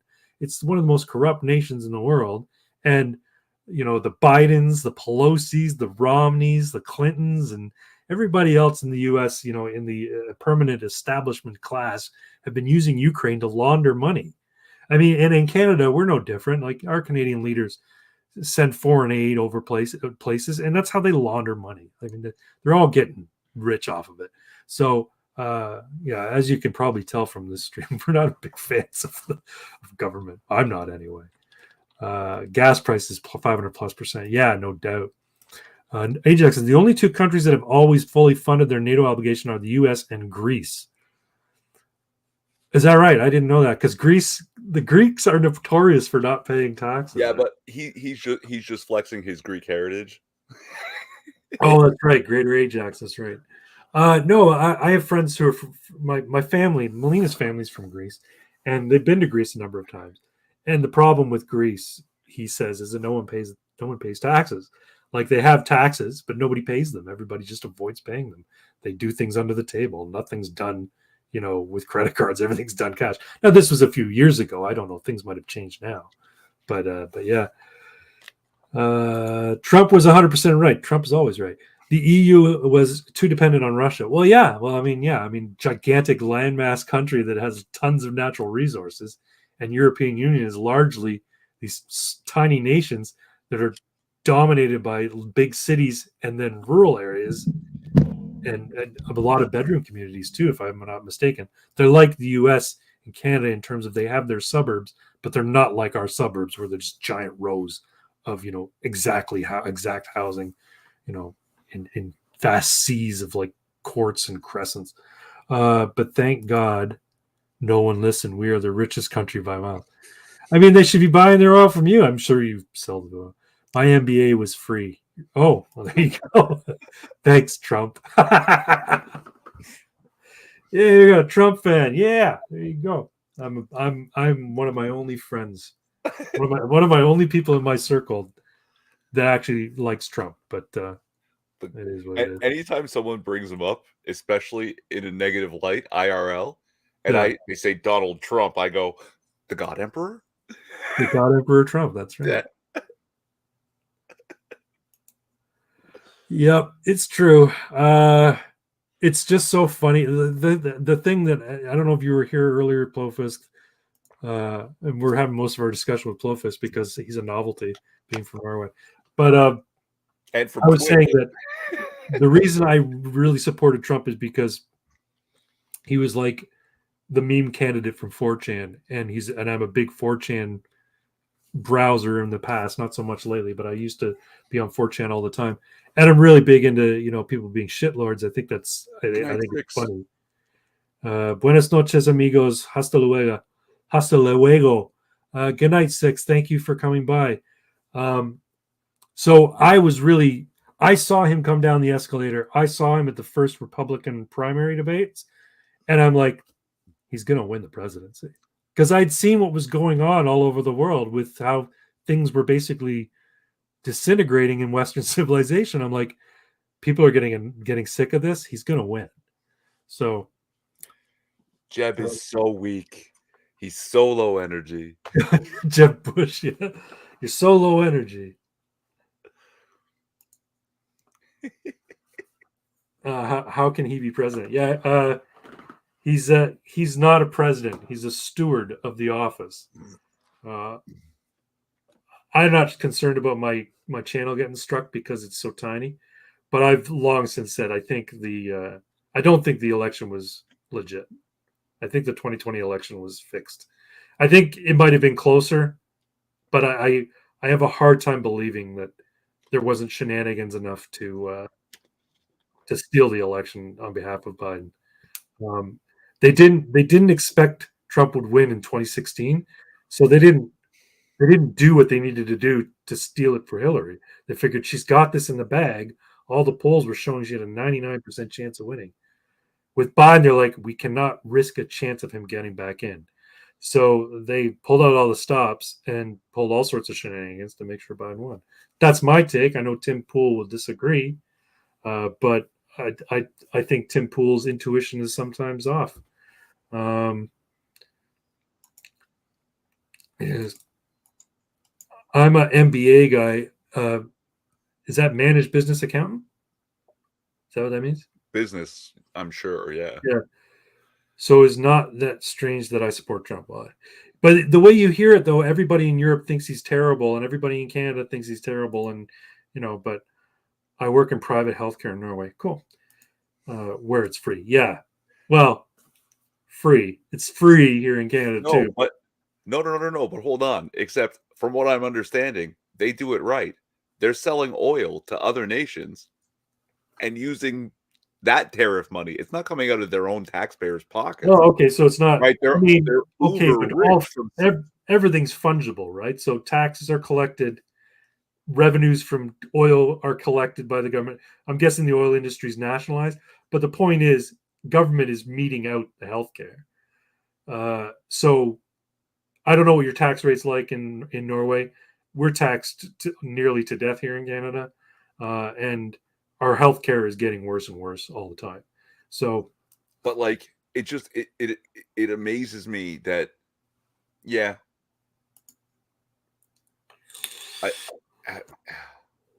yeah, but average income is higher, and average like wealth is higher, and what your dollar buys you is more. Like it's fucking nuts, and it upsets me about my own country because we keep insisting on not getting our resources to Tidewater for trade, for global trade, in particular oil. And then Justin Trudeau says, we're going to help Germany and the European Union with our oil and gas. How, you retard? You've been in office for what? Is it 8 years now? Yeah. You had all this time. The past 2 decades, we could have got this shit ready, where if Putin cut it off, flow never would have stopped. Yeah. And it's too late. You're talking about 10 years worth of work. Yeah, not to mention, all the pipelines that we basically just canceled. Like, it made no sense. It made no sense. And Biden did the same thing. He canceled all the pipelines that Trump approved of. It makes no sense. Why would you not want to be energy independent? I mean, you take a look at places like, the Middle East, right? The people who work in the Middle East and live in the Middle East, everything that's done from the government is done from revenue from oil. They don't pay taxes. They don't pay income taxes. All their revenue, everything that's done to pay for their infrastructure, it's oil. So if you're a resource-rich country, you should be leveraging, that wealth to make lives easier for your citizens, not to virtue signal about baby seals and turtles with straws in their nose, wanting to save the environment. Norway, a front for the like the good guys, but the fund we oil, we support shit companies, we sell guns to Iraq and Iran. Norway does not give a fuck. We just want the money. Base. It's all about.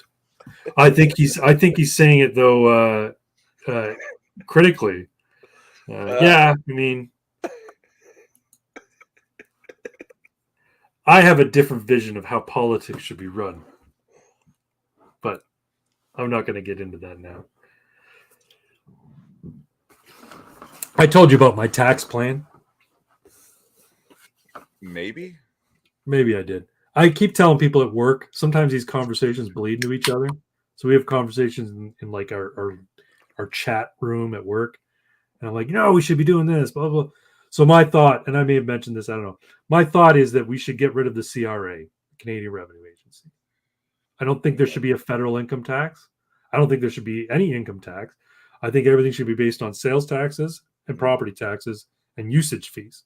So the idea would be that most of your taxes would be collected at the municipal level, and that instead of the government at the federal level transferring monies down to the provinces and the municipalities, it goes the other way. All revenue for the federal government comes from the bottom up. So you pay your municipality pays to the province in turn pays to the federal government. So the municipality isn't responsible for paying the federal government. It's the province that pays the federal government. And so basically the wealth of any given municipality is what determines how much revenue is going to go to the federal government. And that federal government, really, its only responsibility are legislating in terms of writing legislation, right? A judiciary, like a federal sort of standard for law. But most laws should be handled at the provincial level. And national security. That's it. Everything else should be handled by the provinces, who already do the heavy lifting and all that stuff, and the municipalities, who serve directly their constituents. That's how I think taxes should be done. But that's my opinion. I liked, is it Hungary? Hungary had this great handle for taxes. Yeah. Cumulative baby bonus. Yes. 25% off your family's income tax for every child. Right. So at 4 children. I think it's above 2, though, right? You have to have a minimum of 2 or something like that. Oh, no. I thought it was. Every kid you have, you get 25% off your income tax. So if you have a family of 4, you pay no income tax. That's right. 4 kids. Yeah, I mean, that's smart. I mean, the problem is that they're facing the same population pyramid crisis that every other Western nation is. Too many people living longer and not enough people replacing them at the young end, right? So whereas rest of Europe said, I know, let's bring everybody in from Eritrea and Nigeria and the Middle East and Pakistan. They said, no, we want to keep Hungary Hungarian, and we're just going to incentivize our people to make babies. Yep. It makes sense to me. And guess what? That's in 18 short years, 4 more tax-paying people who will take time to have 4 kids each. Probably, yeah. Which is then 16 taxpayers. Like, come on. Yeah. I'm sorry. You got to put up Plofisk's thing here. Yeah, okay. So we had this one. Farther down. The recent one. Life is great here. Free healthcare, free. Master's and bachelor, free. But I hate when people defend Norway for being a good country. It is not. It's all paid with oil and gun money. Yeah, but those are resources that people need. Oil and guns. Do I care? No. My one semester in New York was $45,000 US. That's insane. You know, when I went to school, Norway paid. That's insane. And I have 42% income tax. This is what I was laughing at. 42. It is 42 is pretty high. It is. Yeah. It is. But I'm 48. Yeah. 48. And I think the absolute highest tax bracket is 55. Yeah. You can be paid. And if you take in the sales taxes that we pay and the usage fees that we pay for other things, yeah, we're well above more than 50% in terms of how much money that we make goes to the government. Well above 50%. Oh, yeah. Yeah. Which at some point you got to say, maybe we are living in a socialist country, because the fact of the matter is most revenue generated by the citizens is going to the government. You're just keeping the scraps and trying to live your best life, watch your hockey and Netflix and be sated. So, yeah. 42 is high for sure. But, I don't know if you have sales tax in Norway or not. We have sales tax, and it varies depending on the province, but it's roughly 13 to 14%, depending on where you are.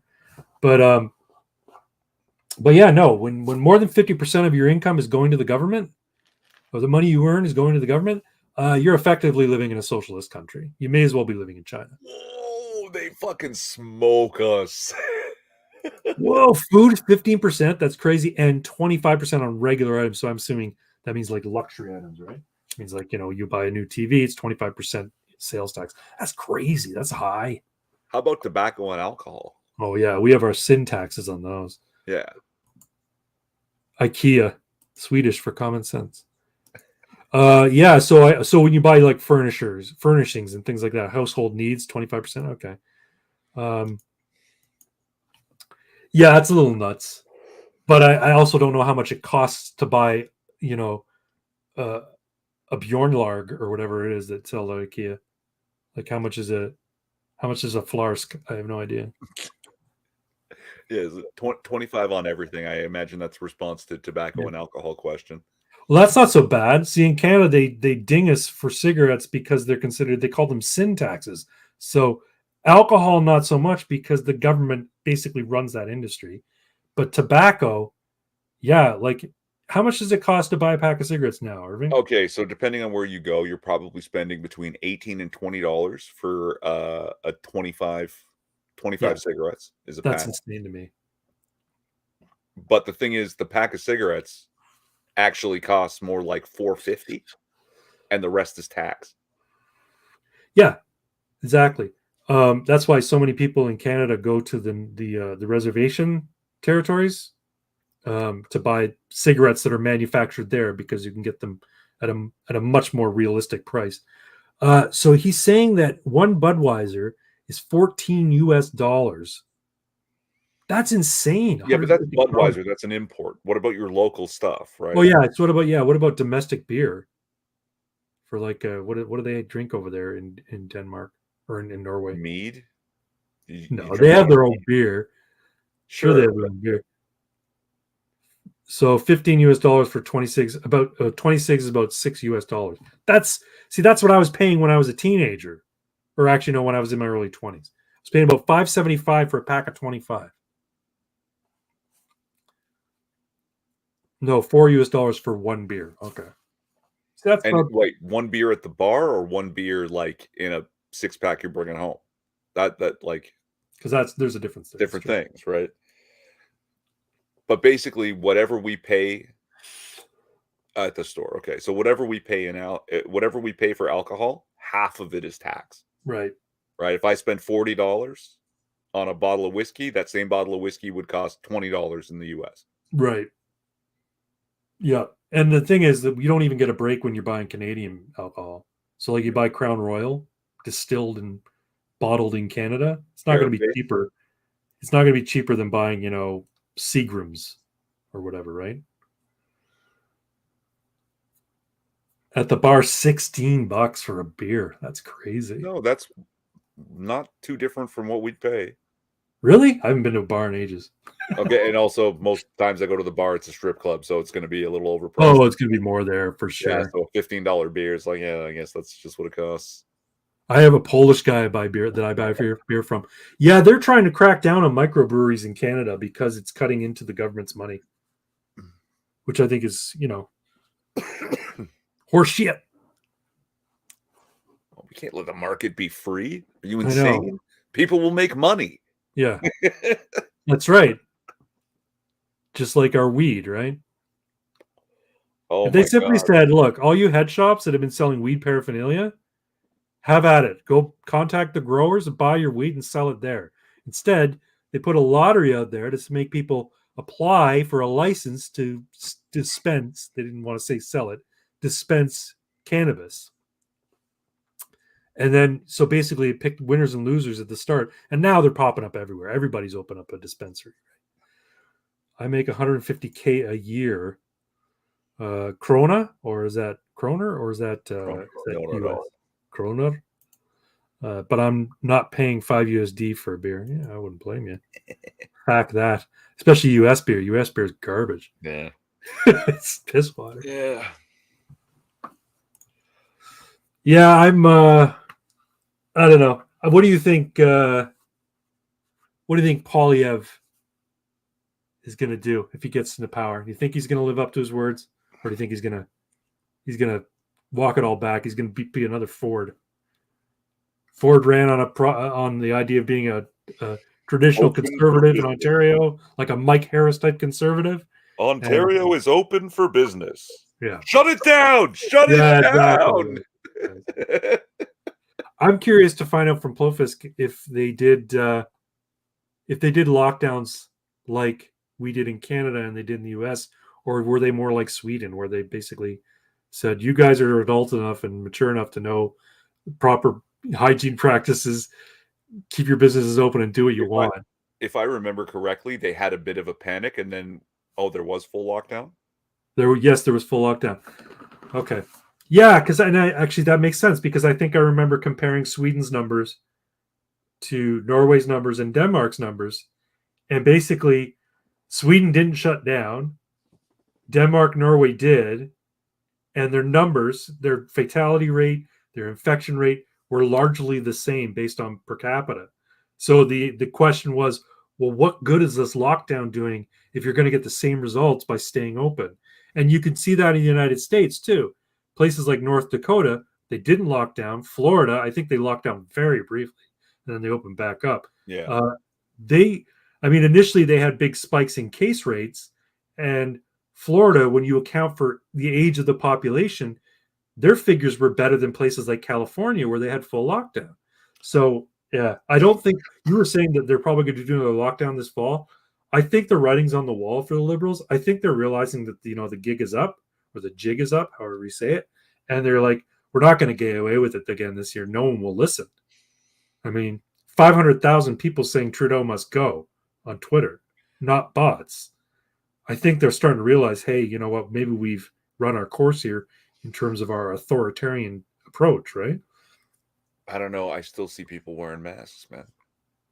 Yeah, but not nearly as many. It just enough to keep the fucking normies, like, with that fear in the back of their head. And when the government says, we're all going to have to wear masks again, I think they'll do it. Yeah. I think they're getting rid of the ArriveCan app end of September, which is great. They're making it optional. Yeah. That's not the same as getting rid of it. They're keeping it on the back burner until they can shove it up front again. Well, if nobody's using it, it's effectively gone, right? And I think people are just going to stop using it. Some people will. Some sheeple will go, I used the ArriveCan app and I got through Pearson really quickly. It's because you're the only one using it, loser. That's right. Yeah. I'm not going to use it. I used it when I came back from Chesapeake because, one, I didn't know anything about it. And I listen to my wife when she sends me messages, say, hey, make sure you download ArriveCan and upload your status. I'm like, all right, whatever. So I did it. And then I found out that, wait a second, I shouldn't have to do this to get back in the country. But at that time, I'd driven for like 13 hours, and I'm like, I just want to get in through the border. I didn't want to have a fight. All right, we got another one from Twitch. Hello, Revolts 180. Good to see you here in the stream. Thanks for popping in. We're not getting much conversation from our regulars on the YouTube side. It's all Plofisk on. It's all Plofisk on Twitch. Oh, and I missed this. Lots of Facebook money too. Frank Blakowitz. Are you also from Norway, Frank? I don't know. No. Blakowitz is one of your regulars, one of our regulars. Oh, is he? Okay, all right. I'm sure I've seen that name around. Yeah. Revolts 180. I don't know who that is, but we don't have Twitch regulars, so welcome. Yeah.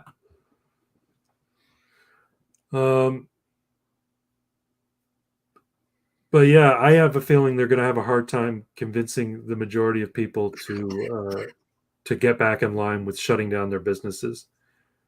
and having mask mandates. Maybe they will. I don't know. Are you socialists, capitalists, or communists? I am a hedgehog. No, I am a libertarian. We are defenders of the God Emperor Trump. That's right. From Canada. Yeah, we're the Canadian front of the MAGA army. No, I consider myself a classical liberal, a minarchist, or a libertarian. I do believe in free markets. Yes. So there you go. But Canada is a socialist nation, essentially. Goes right down to it. It's a fucking shithole. Irving has given up on his. He used to have a Canadian flag behind him, in the streams. He has since replaced it with a Kekistani flag. I still believe in this country. I still believe it can be saved. I just think it's going to take work. That's all.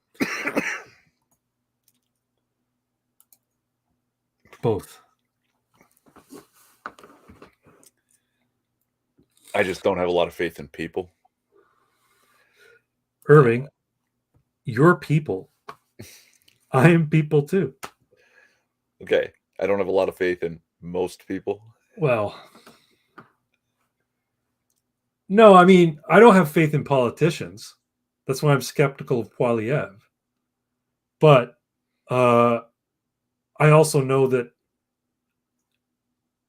when it comes right down to it, critical mass will take care of things, right? If things go too hard, too far, people will revolt. Tyranny is not sustainable. It's not a what do you call it? A stable strategy for governance. And if people get too tyrannical, if people get too authoritarian, people eventually push back. And it doesn't matter, the technological advances that you might have, or how cushy and comfy you are. When food starts costing to the point where you can't afford it, people revolt. Well, what's the saying, right? That every civilized nation is only 3 meals away from pure anarchy. That's right. Yeah, that's right.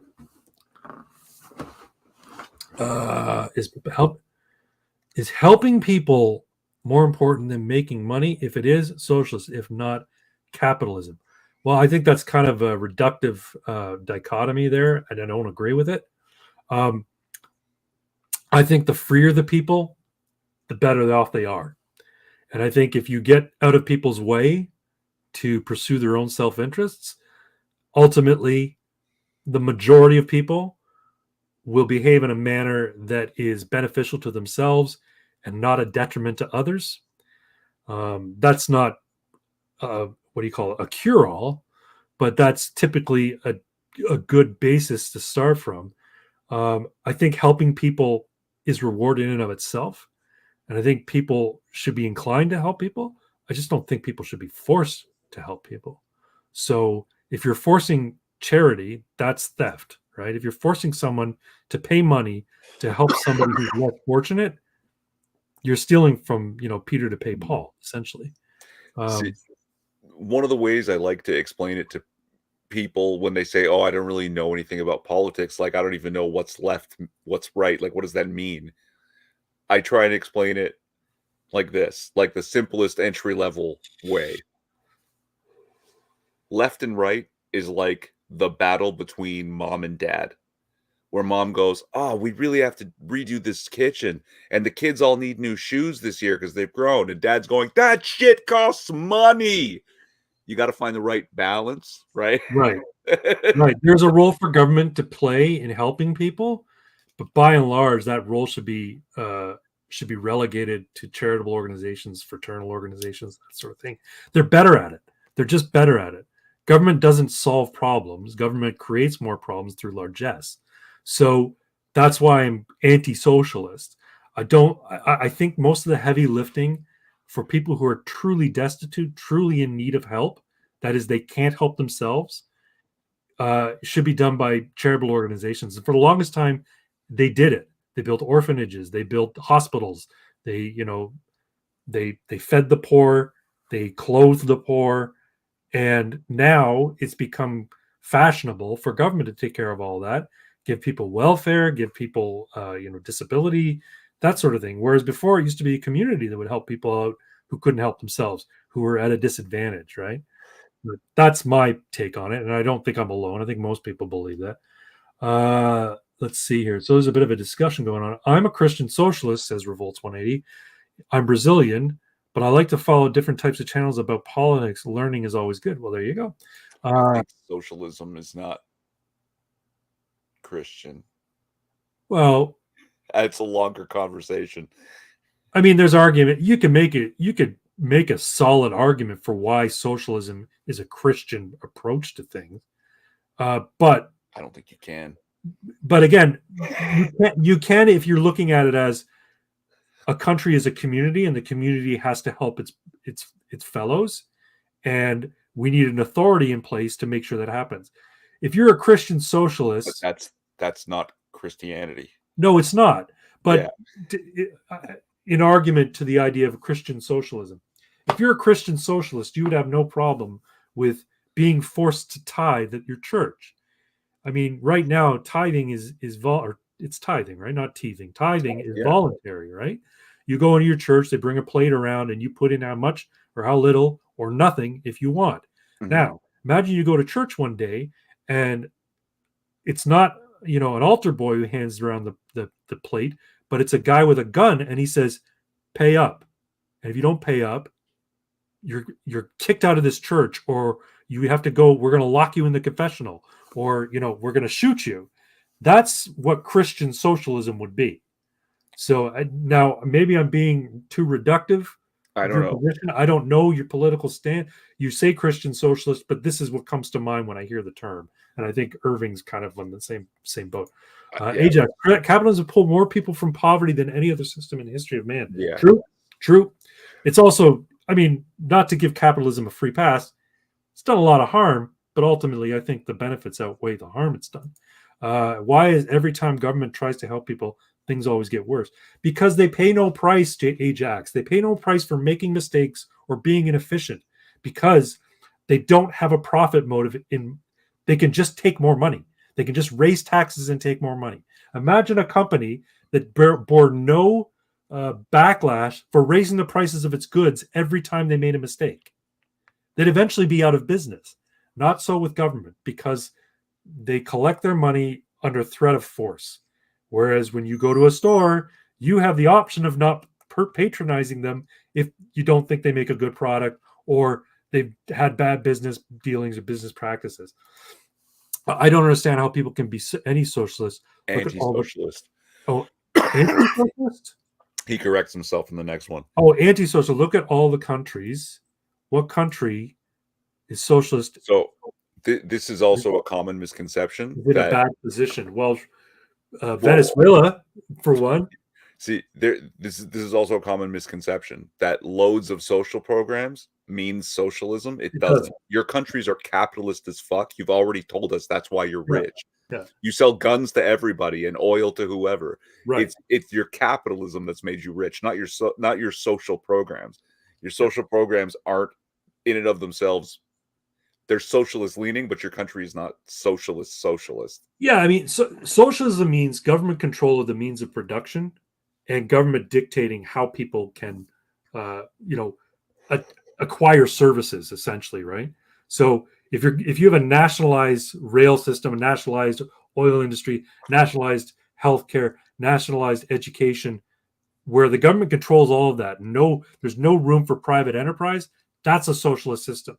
If you have private enterprise and the government draws a lot of taxes to pay for social programs to help its destitute, that's just a capitalist country with a strong social safety net.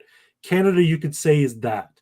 However, Canada has insinuated itself into so much of our daily lives that it's and because they take so much of our regular income and taxes, it essentially becomes the point where we can choose where we're going to buy our bread, but we don't have a choice of what kind of bread we want to buy. Do you know what I'm saying? And I'm saying that euphemistically. I don't mean we can only buy Wonder Bread.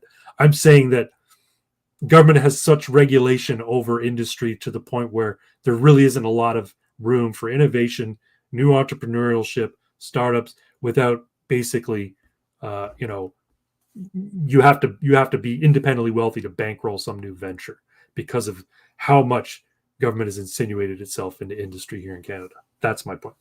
And like social programs can be incredibly good when there's social cohesion, which is why smaller nations do well, right? Especially when they're capitalist as fuck. Okay, so he's got a couple responses. No. Inside the country, we take care of people. Sure, yeah. Through government programs, which are paid for by, you said, through capitalist systems, through heavy tariffs, taxes, that sort of thing. But it doesn't make it a socialist country. A socialist country is more like Venezuela, where every industry is nationalized. And every industry, the government metes out how much people can eat and how much, healthcare they're entitled to, and how much, land they can own or live on. Or maybe they can't own land. Everybody's a renter.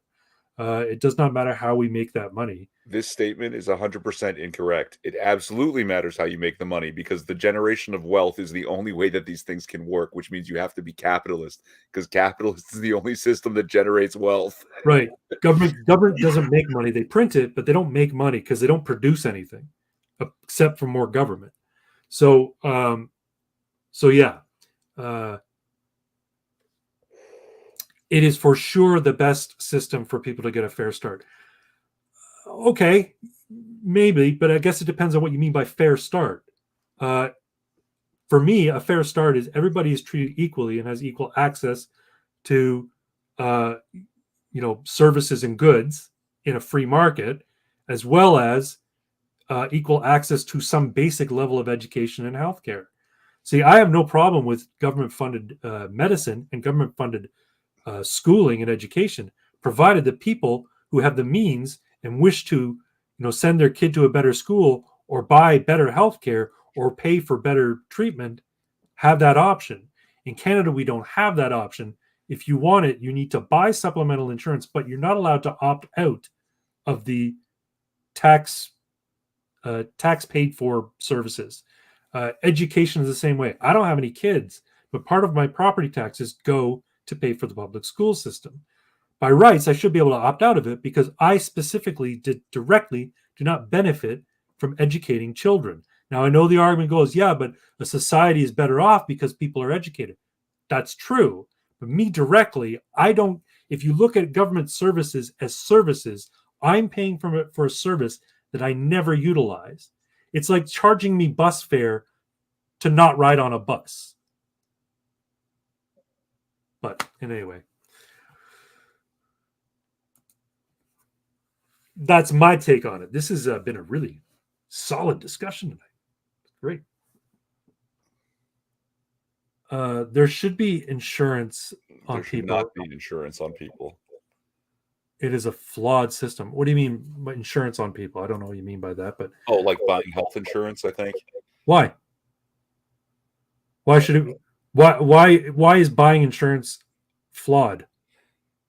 Well, I say, okay, so here's what's funny. He's in the private healthcare industry that's funded by the government. The thing is, it's because your healthcare is private that it's cheaper and better, right? Because your company has to remain in competition. It's not a human right, because if you're alone in the woods, no doctor's coming to help you, right?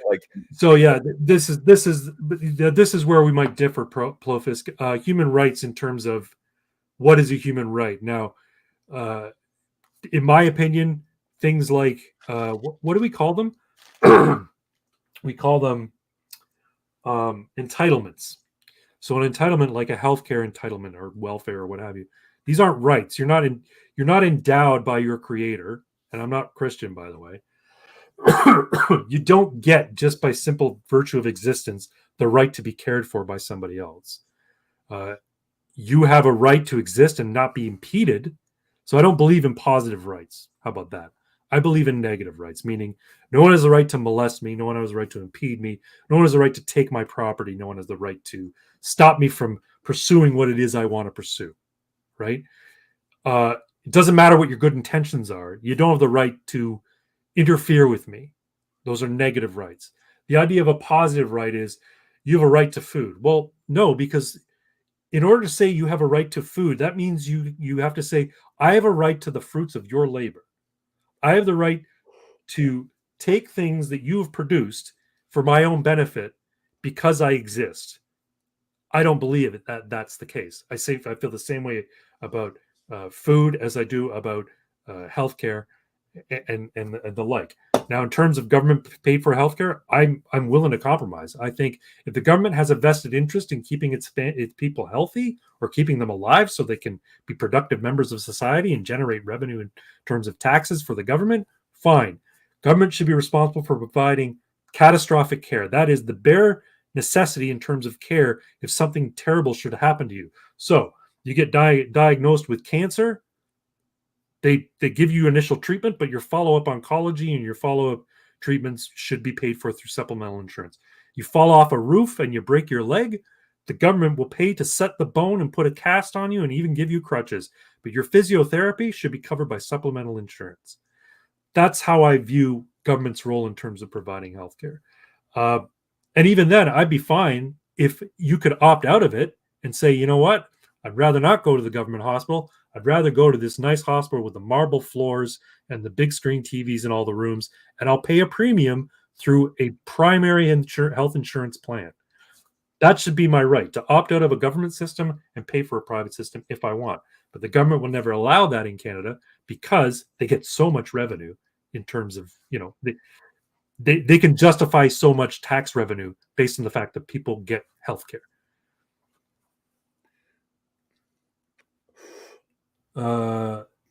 It's just like water. Well, it is. Okay, that's your assertion. I don't agree.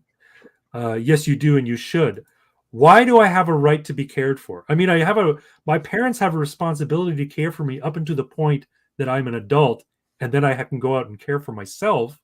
But beyond that, it's nobody's responsibility to care for me but my own. Why is it anybody else's responsibility to care for me? Can you go down a couple here? What's a horrible system? I think what a horrible system. Every time I'm sick, I don't go to a doctor because it costs money. May I hear? So imagine nobody pays the doctor. All right.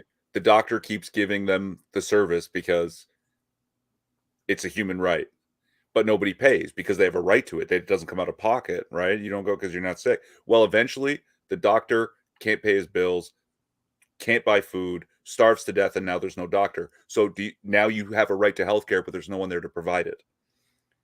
So you are wrong. You don't have a right to it. It costs money. Right. It needs to be paid for. Healthcare, like any other service, is a commodity, right? It's labor. So you don't have a right to food because food is the fruit of someone else's labor. A farmer tills the field, plants the seeds, harvests the wheat, makes the bread, what have you, because he knows that he can sell it because it has value to people.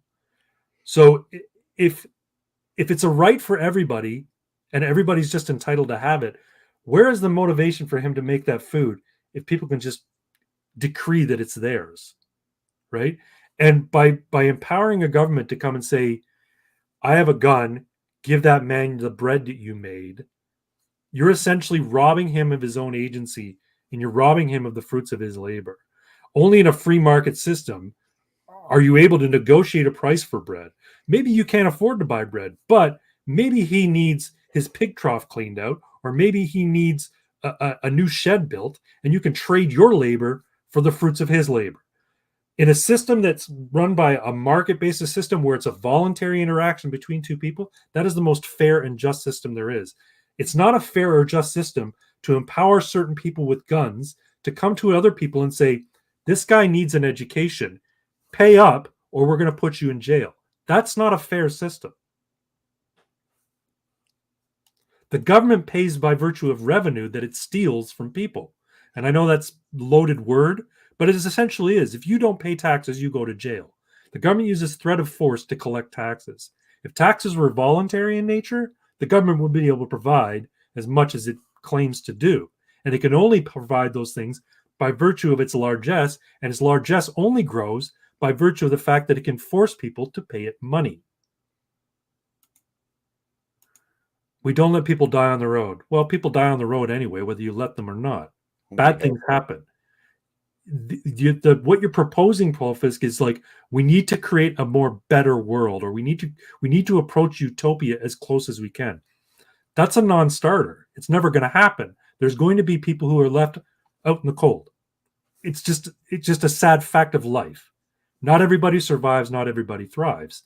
But to say that because some people might not survive, we need to hinder everybody else to bring those people up, that's not fair to those people who otherwise would thrive. I know that sounds callous and cold, but it's the reality of the world. I know you may not understand, but it is a human aspect to this. I know it's a human aspect. I understand humanity. Yeah, and it's the human aspect that leads us to defend the doctor and his labor. Like, right, exactly. We care about him too.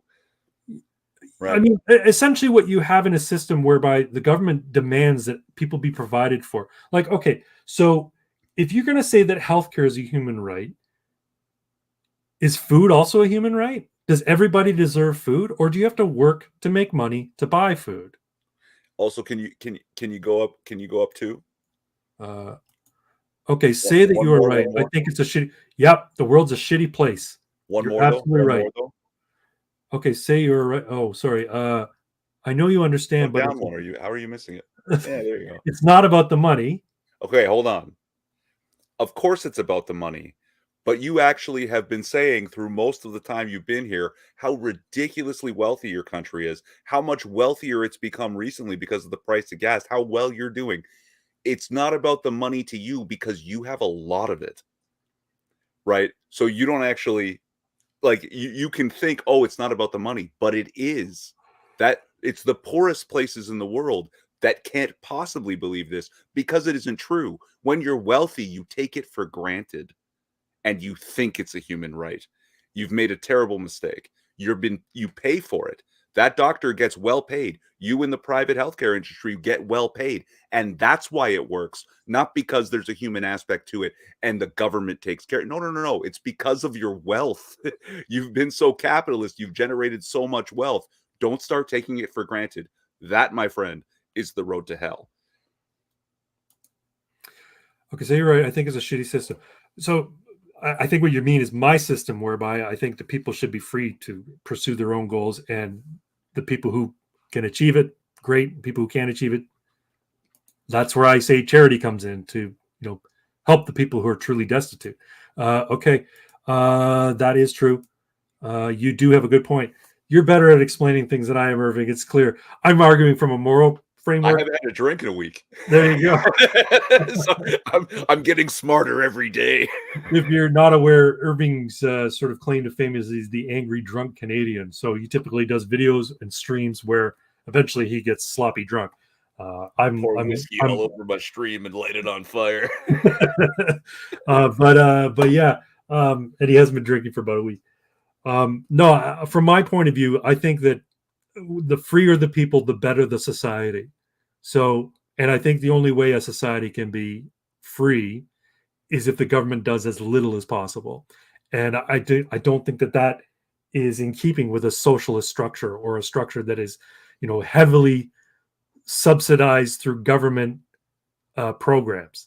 That's just my point of view. But see, only 5 million people in Norway, right? We have 6 million people in what's called the Greater Toronto Area, right? Yeah, right, and 12 million people if you include Hamilton and Mississauga, right? Like, it's already very. But Craig's idea, I don't know if you were here when he was talking about that localized taxes. Yeah, social cohesion. Well, shit, people would probably, if all of the money in their taxes went to their local communities, they'd probably be a little bit happier about it and would probably work better, because it's a lot more personal, right? If the tax dollars are coming from literally the neighbors outside that hospital to fund that hospital, right? The people working at the hospital probably know a lot of the people in the neighborhood. Like, it's a lot. It would be a lot. Yeah. Yeah, I like right now our health industry is run by the ministry, the Ontario Ministry of Health. So health is done at the provincial level. Ontario is like, our province, and but it would be better if, Brant Memorial Hospital was paid for mainly by taxes collected from Burlington residents, where I live, the city I live. Instead, it's taken from property taxes, provincial income taxes, all manner of sales taxes, and then the provincial government meets it out to the different hospitals, and then they also take money from other sources to beef up their hospitals, make them better. But the issue is that when it's run by government, there's no incentive for it to be efficient or good. Yeah, see, because what I understand is that, like, correct me if I'm wrong, Fisk, that because the government is purchasing what amounts to the government is the insurer, but always getting the best possible deal from private. They can change year to year what deals they have with which private health insurers or with which private health providers, healthcare providers. So everyone remains competitive and they're always getting the best deal. We don't have that, right? The government has, decades long contracts with whoever. And there was one case where someone went to an ER, was given an Advil. I don't know if it's ibuprofen, if you don't know what that is. $12,000 for a 2-hour wait and a fucking Advil. That was the bill. Yeah, dispensary, right? Yeah. And I mean, we talked about this a couple of streams before, Plofisk, but in Canada, the healthcare has become so expensive because we're an aging population now, and because there are a lot of complications associated with the lockdowns because of COVID, and all manner of social ills brought about by the government's approach to how to handle crises. That they've now promoting euthanasia to people who are suffering from simple depression. There's a story from a guy out, was it New Brunswick or Manitoba? I can never remember. I think it was New Brunswick. So this veteran, a Canadian Forces veteran, was suffering from depression, being medicated for it, receiving treatment for it, and he was having a hard time. He called up a health hotline that has been promoted all over the country in the different provinces, a mental health hotline, and they offered him, well, maybe you should just kill yourself. In not so many words. They massaged that terminology a little bit, but they essentially said, well, have you considered, ending your life? He's like, no, I'm depressed. I want help. I don't want to end my life. And this has happened on more than one occasion. People were seeking guidance on how to approach a person's, serious medical condition. I can't remember what it was. I don't remember what it was. I'm trying to remember. Some sort of like meningitis or something along those lines. But it was something that was basically a very serious issue that required intense treatment. And the healthcare professional, the person, managing the whole situation, made a point to say, this type of treatment that you need, I think it was a rare treatment, but it's still very serious. This type of treatment is going to cost the ministry X number of dollars. Basically drawing a point saying, are you really worth this kind of money? And this is the situation we are in with a socialized minute. Now, if she had her options, she said, you know what? I think I'll bow out of this social system because I don't like the way I'm being treated. And I actually made some pretty good money. And I think I'll just go through my private insurer. If she had that option, then she could get, golden ticket kind of red carpet treatment at some private clinic, but she doesn't have that option. She has to go to the United States. Like they patted themselves on the fucking back saying, oh, look, now that we can just euthanize people, we'll save millions of dollars. Yeah, we're missing a lot of healthcare workers as well in Canada, primarily because the government said, if you don't get vaccinated, you can't work anymore.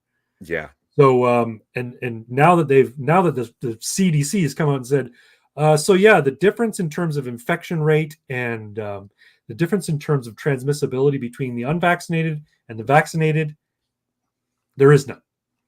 They've put this out now on their website that the unvaccinated and vaccinated should be treated absolutely the same in terms of their risk in terms of passing on the virus, their risk in terms of contracting the virus.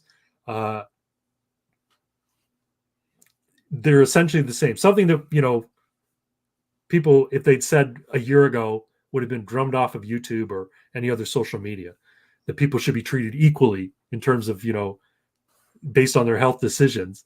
That was not the norm for a good long time. I had people defending segregating people from going to restaurants because they didn't get vaccinated. And I'm trying to understand the logic. I'm like, okay, so a guy who's been vaccinated but is coughing every 3 minutes at the bar is okay to go into a bar.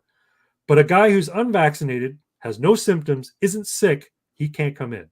Does that make any sense to you? Apparently, to a lot of people, it did. Because they were more happy about being in the tribe that behaved correctly than they were about using logic and being decent to their fellow human being. But yeah. They are paid shit working public. We paid them double and spike up the contracts. Yeah, I mean, I think the healthcare workers are, trained professionals should be paid well, but I think they should also have that option, right? Here's my thought, right? And this is my big, brilliant government idea. So you study to be a physician in Canada, at any one of our universities. You get out, you get your license, and then maybe you have to do a tour in the public health system. Basically, you have to work so many years in the public health system before you can open your own private practice, whether you're a specialist or not. What's wrong with that? Then we know we've got decently trained doctors, well-trained doctors at top-notch universities doing healthcare for the people who can't necessarily afford private insurance or pay out of pocket, and they're still getting the treatment. And then after they've, sort of cut their teeth in the public system, they can go, you know what? I learned a lot about this particular aspect of medicine. I'm going to go back to school, specialize in that, and I'm going to go open my own private practice for, phalloplasty, and I'm going to put dicks on chicks. Why is that a bad idea? I don't see an issue with that, but that's just me. No, and like what's amazing is like seeing from a couple up there. Fisk says it's a bidding system on quality and money, right? Yeah. That the government is covering it with tax dollars, but also basically, if not outright forcing, strongly encouraging capitalist practices, right? And it generates more wealth that way and costs the taxpayer less overall, right? So if they're the insurer, but they're actually acting like a good insurer who's not trying to, just make money, then yeah, that's a social program that works really well. So your question here, why would somebody want to make $200,000 working for a government place than make $500 in a private place? Well, agreed, right? But like I said, maybe when you're just fresh out of medical school, you have to do a tour in the public sector before you can practice medicine privately. Maybe a condition of getting your private medical license, that is to open a practice on your own, where you can charge people's, primary insurance or supplementary insurance, or, charge them out of pocket to provide medical services. Maybe you have to work in a public hospital or in a public clinic or in a doctor's system that is publicly funded. And then you can go on and open a private practice. Make it like a graduated system for doctors. Then we know if they're working with the public that they're worth their salt, because we'll find out real quick if the people who need the treatment in the hospitals and the emergency rooms are being given good treatment by a new doctor.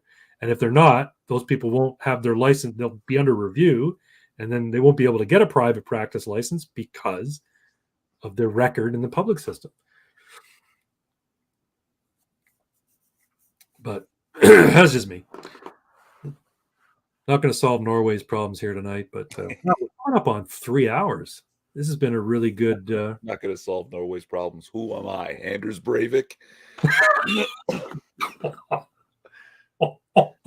Was he in Norway? Yeah, I'm pretty sure. Oh my God! Wow, is that too soon? Is that his sore spot there, Plofus? Oh God! The day after, somebody photoshopped his face over Mel Gibson's and wrote BREIV heart. Oh, Anders Breivik, man. Yeah, well, I hope you have a sense of humor about Anders Breivik. I mean, he's very meme worthy. They've made a lot of memes about him. Is Geert Wilders? Is Geert Wilders Norway too? Or no, is he Denmark? Geert Wilders. He killed a political youth camp. Yeah. I remember he shot up a political youth camp. Yeah.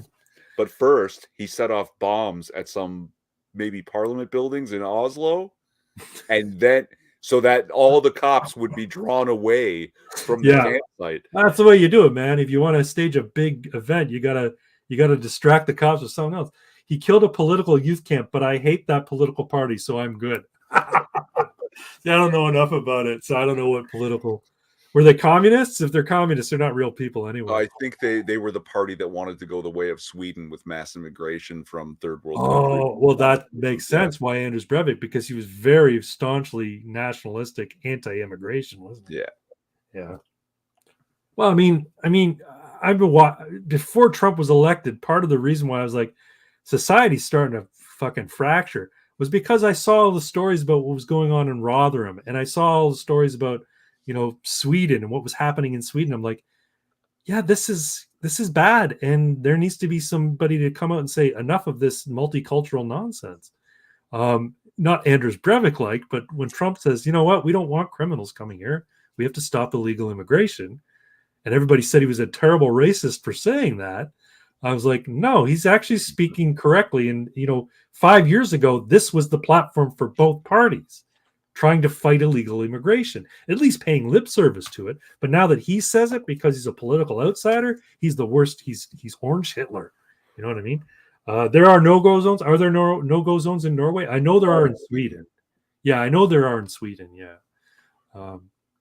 Yeah. But no, it's not good, right? You can't. The problem is that you've got completely disparate cultures that can't mix, especially when you have people from a culture that don't have a very high opinion of women and think that people who aren't Muslim are lesser and can be victimized without any penalty. But yeah, it's getting worse. Not in Norway, but it's getting worse. I mean, this is the problem. Any country that embraces the idea of multiculturalism, and I don't think there's anything wrong with Portuguese people going to Spain and trying out different dishes. That's fine. No, what I mean to say is, like, if it's like nations of the cross, the Christian nations of Europe and nations of the Crescent are going to have a hard time integrating, even though they're both Abrahamic religions, right? Abrahamic, what do you call it? Foundations for their mythology, their ideology or moral system, let's say. They have very different ideas about things in terms of, the way society should work and the way people should behave towards one another. So you can't just put them two together and think it's going to mix. Okay. It's like, it's like mixing, mayonnaise and maple syrup. It's not going to taste very good.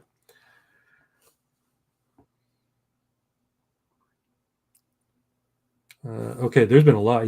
Sweden is a problem. There are no-go zones. It should not be like that. Not in Norway, but it is getting worse. In Oslo. There has been so many. Yeah, we just had a stabbing in Saskatoon here, and I don't know what the situation was regarding that. Yeah, do we know? Like, I never even thought to ask, but do we know what the demographic group that the person who stabbed the people in Saskatoon? No, because somehow the surviving guy of the two that were on the stabbing spree, while handcuffed in the backseat of a cop car, managed to off himself. So we don't have any details, and they haven't released who he was or anything like that. Were they minors? Out, but the names are out, or the names aren't. Yeah, out? I think they. But it was 24-hour news cycle. Oh my God, they got them, and now we pretend now there's a hurricane. So there you go. Yeah, Hurricane Fiona's hitting the East Coast. Everybody, look at that. Yeah. Did you see what Drake did at the Emmys? This is where we are. Constant distractions. And I feel bad because I don't have anything against, but I wish they were raised better. Well, it's a cultural thing, right? I don't have anything against any individual Muslim either. I do think Islam has a problem. Yeah. I do think Islam has some really bad ideas when it comes to how to just- interact with people and how to deal with one another. Phrasing. Islam is a problem. It does not have a problem. It is a problem. Islam as a religious tradition is problematic. How about that? No, not good enough. You want me to say, you want me to like, No, you say what you want, but I think No. you're wrong. I mean, I'm atheist, right? Christianity has its problems. Sure. I would never say Christianity is a problem. So Well, I don't think it's Christianity correct to say Islam is a problem, because I'm not that. I don't think Christianity is the problem. I think Christians are the problem. Well, and again, See, some, right? You have to caveat that with some. Sure, Same exactly. goes for, yeah, and again, I don't think Islam is the problem. I think some Muslims are the problem. Oh, I see, think, no. And I think Islam has a problem in that a lot of its tenets can be directly related to the behavior of the people who are doing the bad things. Yes, which is why I say that those guys, those Muslim guys that flew those planes into those towers screaming Allahu Akbar, were not the problem. Islam was the problem. Right? Where with Christianity, right? I don't think Christianity is the problem. I think some Christians are the problem. Yeah, I mean, Islam is unique in the sense that it has a doctrine, like its progenitor, the guy who founded the religion, was a warrior and used terrorist tactics in how he spread his religion. If you could go back to, the doctrines of when he went to Mecca and use that as the basis for the religion, you'd probably be okay. It's when he decided, fuck this shit, and decided to declare war on everybody and went to Medina that the problem got worse, right? That all the bad stuff related to the religion. But the problem is that all the bad stuff that's related to the religion formed at that time is the basis for which the people who decide to want to do bad stuff do it. And it doesn't seem to be that there's enough people saying we need to distance ourselves from this. Right? But not to mention he was a pedophile. So, I mean, I don't believe either, but Islam seems to be on every other religion. Well, yeah, that's the thing. On we fault, they do. Yeah. We lost some viewers. I think we might have some Muslim viewers because we were up at like 10 and now we're down to 7. Anyway, we're coming up on 3 hours. Normally we run this about 2 hours. I think I'm gonna give it a call it a night, I suppose. But we need to do one more thing though. All right, I'm just gonna read this. This goes for everyone. Why trust a book that is written so long ago? Any book. It's true. I mean, I like Lord of the Rings, but it's just a book, Okay. Irving, no one tells jokes anymore. I don't have one prepared. See? I have one. I could tell the baby jokes. I got a string of them. Yeah, we did those last week, though, and they can be kind of... I have a joke. Okay, so I don't know if you know this or not. I'm from a little tiny town called Mattawa, Ontario. This is where my father was stationed when I was born. And Mattawa is so small. It sits on the Ottawa River. You could swim across and be in Quebec if you wanted to. But it's a little tiny town, northern Ontario, and it's so small that everybody knows everybody. The phone book is the thickness of like a magazine, and it only lists the last 4 digits of anybody's phone number because the first 6 digits, everybody's phone number is the same. Anyway, we were up visiting them a while back, and I ran into this farmer who I knew when I was younger, when I was there. And this farmer, nice guy, very simple man. He's got a bunch of pigs. And I'm visiting him one day, and I see in the pig pen, one of his pigs has a wooden leg. Like his hind leg is wood. And I'm like, hey, wow, how you doing, Bill? It's good to see you. It's been a long time. Wow, it's a nice looking crop of pigs you got there. What's with that one with the wooden leg? Why's it got a wooden leg? He's like, oh, That pig is the most amazing pig. You know, let me tell you a story about that pig. A few years ago, there was a fire in the house. The wife and I are sleeping. We didn't hear it. We didn't smell it. But this pig, he could detect it with that big snoz of his, and he broke out of the pig pen. And he came up and he squealed and he tapped on the window and woke us up and saved our lives. That pig saved our lives. We love that pig. That pig's a special pig. And I'm like, wow, Bill, that's amazing. But what's with the wooden leg? He's like, well, let me tell you, that pig is so smart. We were out,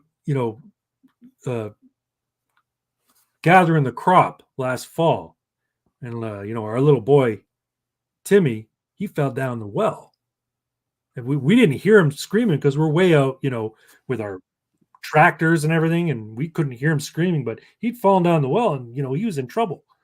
Well, that pig busted out of the pig pen and went over to that well, and it grabbed in its jaws the rope, the bucket, and dropped it down so Timmy could grab it, and then it pulled the rope up so that Timmy could get out. He saved Timmy's life too. So that pig is a very special pig. It's like, wow, that's amazing, Bill. I'm like, wow. But you haven't told me what's with the wooden leg. He's like, oh, pig, that's special. You don't eat it all at once.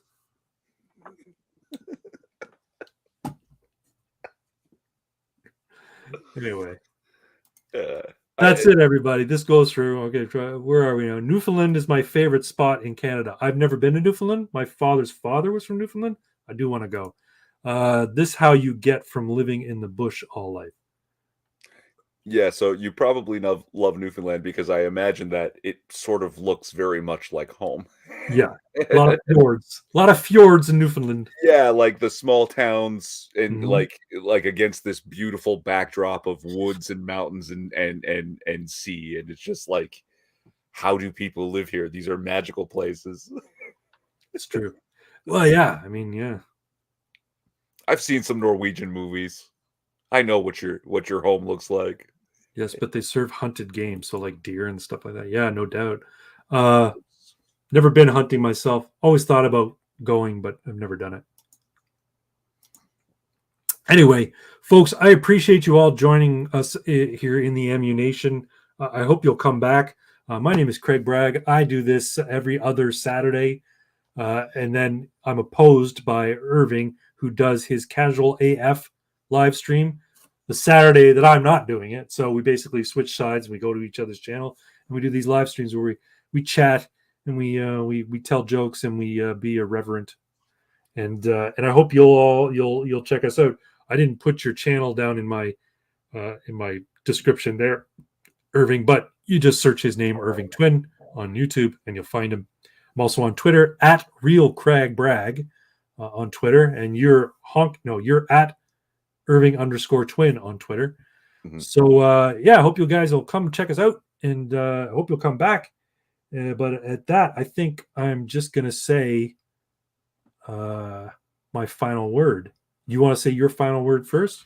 For Orson, for Kislev.